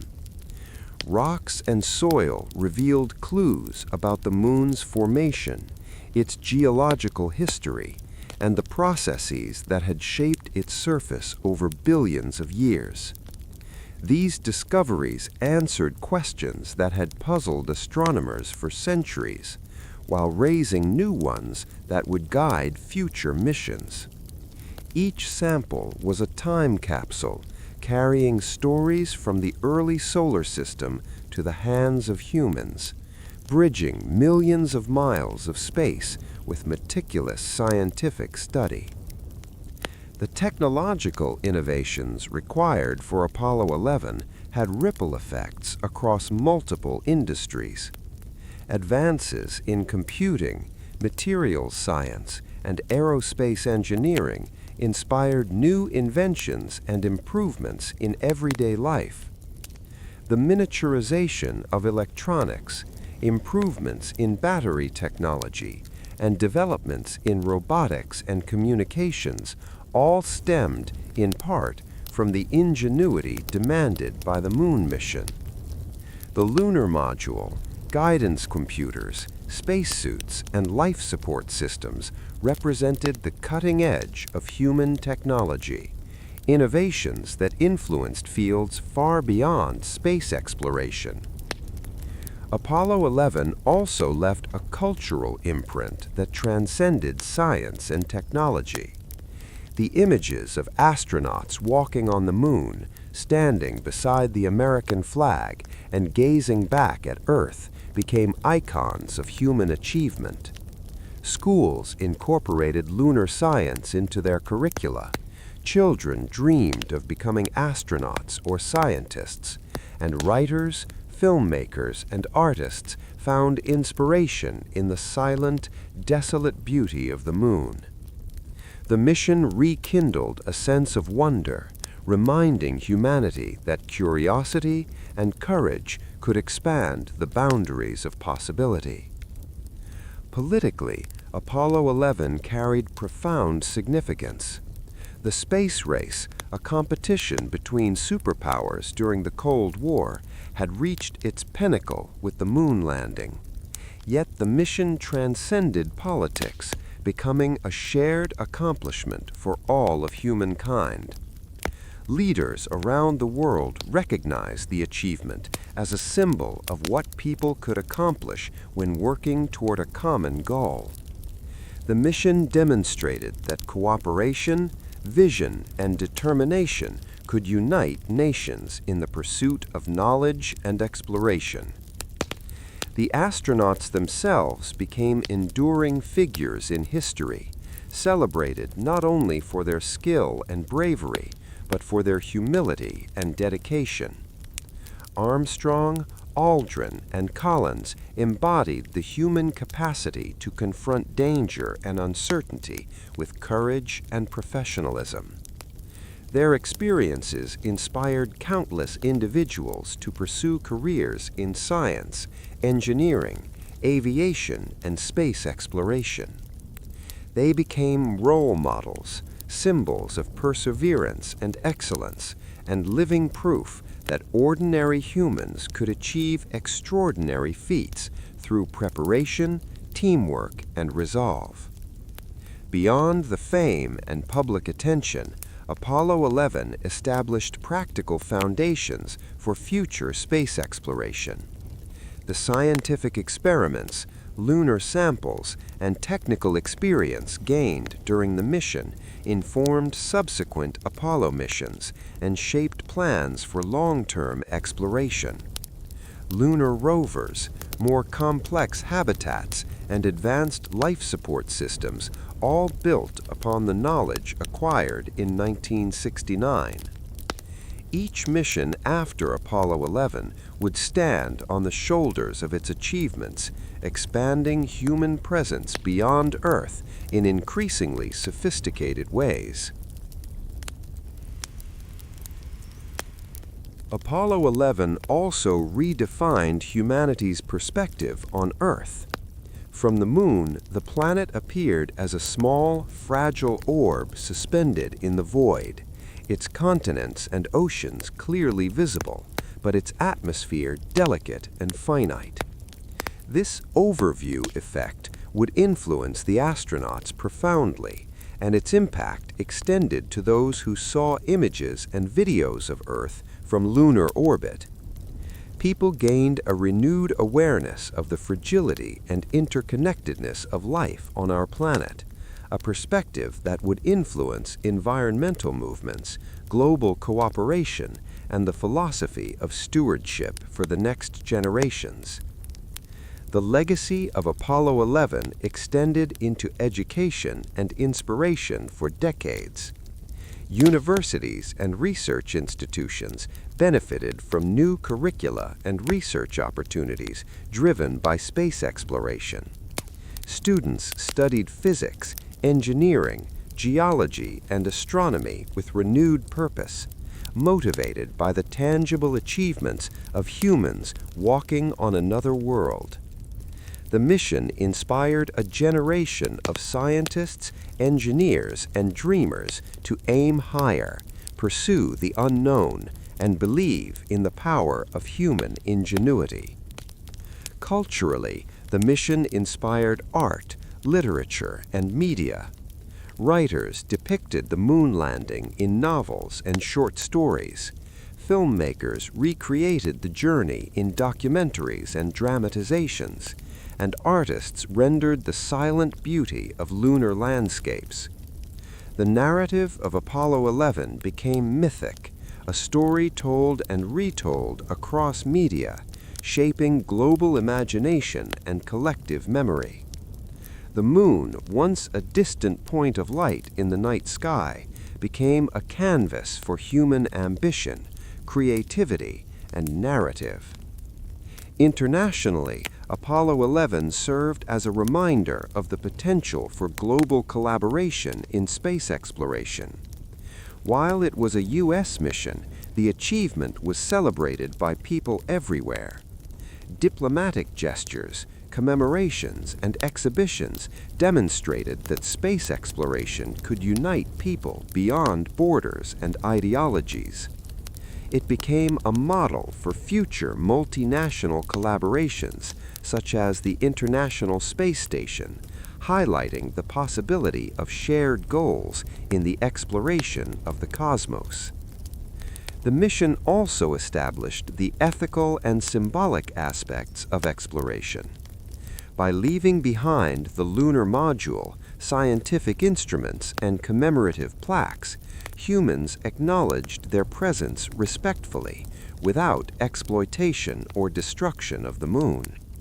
This approach set a precedent for future missions to other celestial bodies, emphasizing that exploration could be conducted responsibly and sustainably, balancing human curiosity with respect for the environment. Technologically, the mission accelerated advancements that influenced many areas of daily life. Innovations developed for the Apollo program led to improvements in computing, telecommunications, materials science, and navigation. The miniaturization of electronics for the lunar module and command module would ripple through industries, enabling smaller, faster, and more efficient technologies in everything from medical devices to personal computers. Apollo 11's engineering achievements thus became a catalyst for broader technological progress. Psychologically and socially, the moon landing reshaped humanity's perception of possibility. It demonstrated that with vision, cooperation, and relentless effort, seemingly impossible goals could be achieved. The mission became a benchmark against which future achievements were measured, inspiring generations to dream, innovate, and act courageously. Leaders, educators, scientists, and ordinary citizens drew lessons from Apollo 11, applying its principles to endeavors in science, exploration, education, and problem-solving. The Apollo 11 legacy also touched philosophy and spirituality. Seeing Earth from the moon, isolated and suspended in the infinite darkness, inspired reflection on humanity's place in the universe. The mission sparked discussions about the fragility of life, the interconnectedness of all people, and the need to nurture the planet that sustains us. It provided a perspective that transcended politics, nationality, and ideology, reminding humanity of shared destiny and shared responsibility. The journey of Apollo 11, from conception to execution and finally to return, became a story of possibility. It demonstrated the power of vision, teamwork, and relentless pursuit of knowledge. Armstrong, Aldrin, and Collins were celebrated as heroes, but the mission was ultimately a collective achievement, a triumph of thousands of individuals who designed, built, tested, and supported the program. The mission's story emphasized that extraordinary accomplishments are never the result of isolated effort, but the sum of coordinated courage, expertise, and determination. Even decades later, the Apollo 11 mission continues to resonate. Lunar modules, footprints, and plaques remain on the moon, silent monuments to human ambition. Scientists continue to study the samples, revealing new insights as technology advances. Students continue to look to the moon as a source of inspiration. The mission serves as a reminder that humanity can reach beyond immediate boundaries, explore the unknown, and leave a legacy that endures for centuries. In politics, science, education, technology, culture, and philosophy, Apollo 11's influence persists. It inspired subsequent space programs, international cooperation, and private space exploration initiatives. It sparked innovations in materials, computing, and engineering. It shaped public imagination and reinforced the idea that human determination, combined with careful planning and expertise, can achieve what once seemed impossible. Its legacy is both practical and symbolic, affecting science, society, and the collective human psyche. The Apollo 11 mission remains a testament to what humans can accomplish when curiosity, courage, and preparation converge. It demonstrated that exploration is not limited by geography or politics, that the boundaries of possibility can be expanded through vision and effort, and that human ambition can be realized even in the harshest and most alien environments. Its legacy endures in the scientific knowledge gained, the inspiration instilled, and the reminder that humans are capable of extraordinary feats. As the astronauts returned to their lives on Earth, they carried more than experiences. They carried humanity's aspirations. The mission's legacy is the story of what is possible, a testament to the power of collective effort and vision. It reminds the world that every small step, every innovation, and every act of courage can echo far beyond its immediate context, leaving a lasting imprint on history, culture, and science. Apollo 11's journey, culminating in the safe return of Armstrong, Aldrin, and Collins, is a permanent chapter in human history. Its legacy continues to inspire space programs, technological advancements, and the curiosity that drives exploration. The mission demonstrates that humanity's reach is not bound by the Earth alone, that our imagination and courage can extend into the universe, and that the story of human achievement is ever evolving.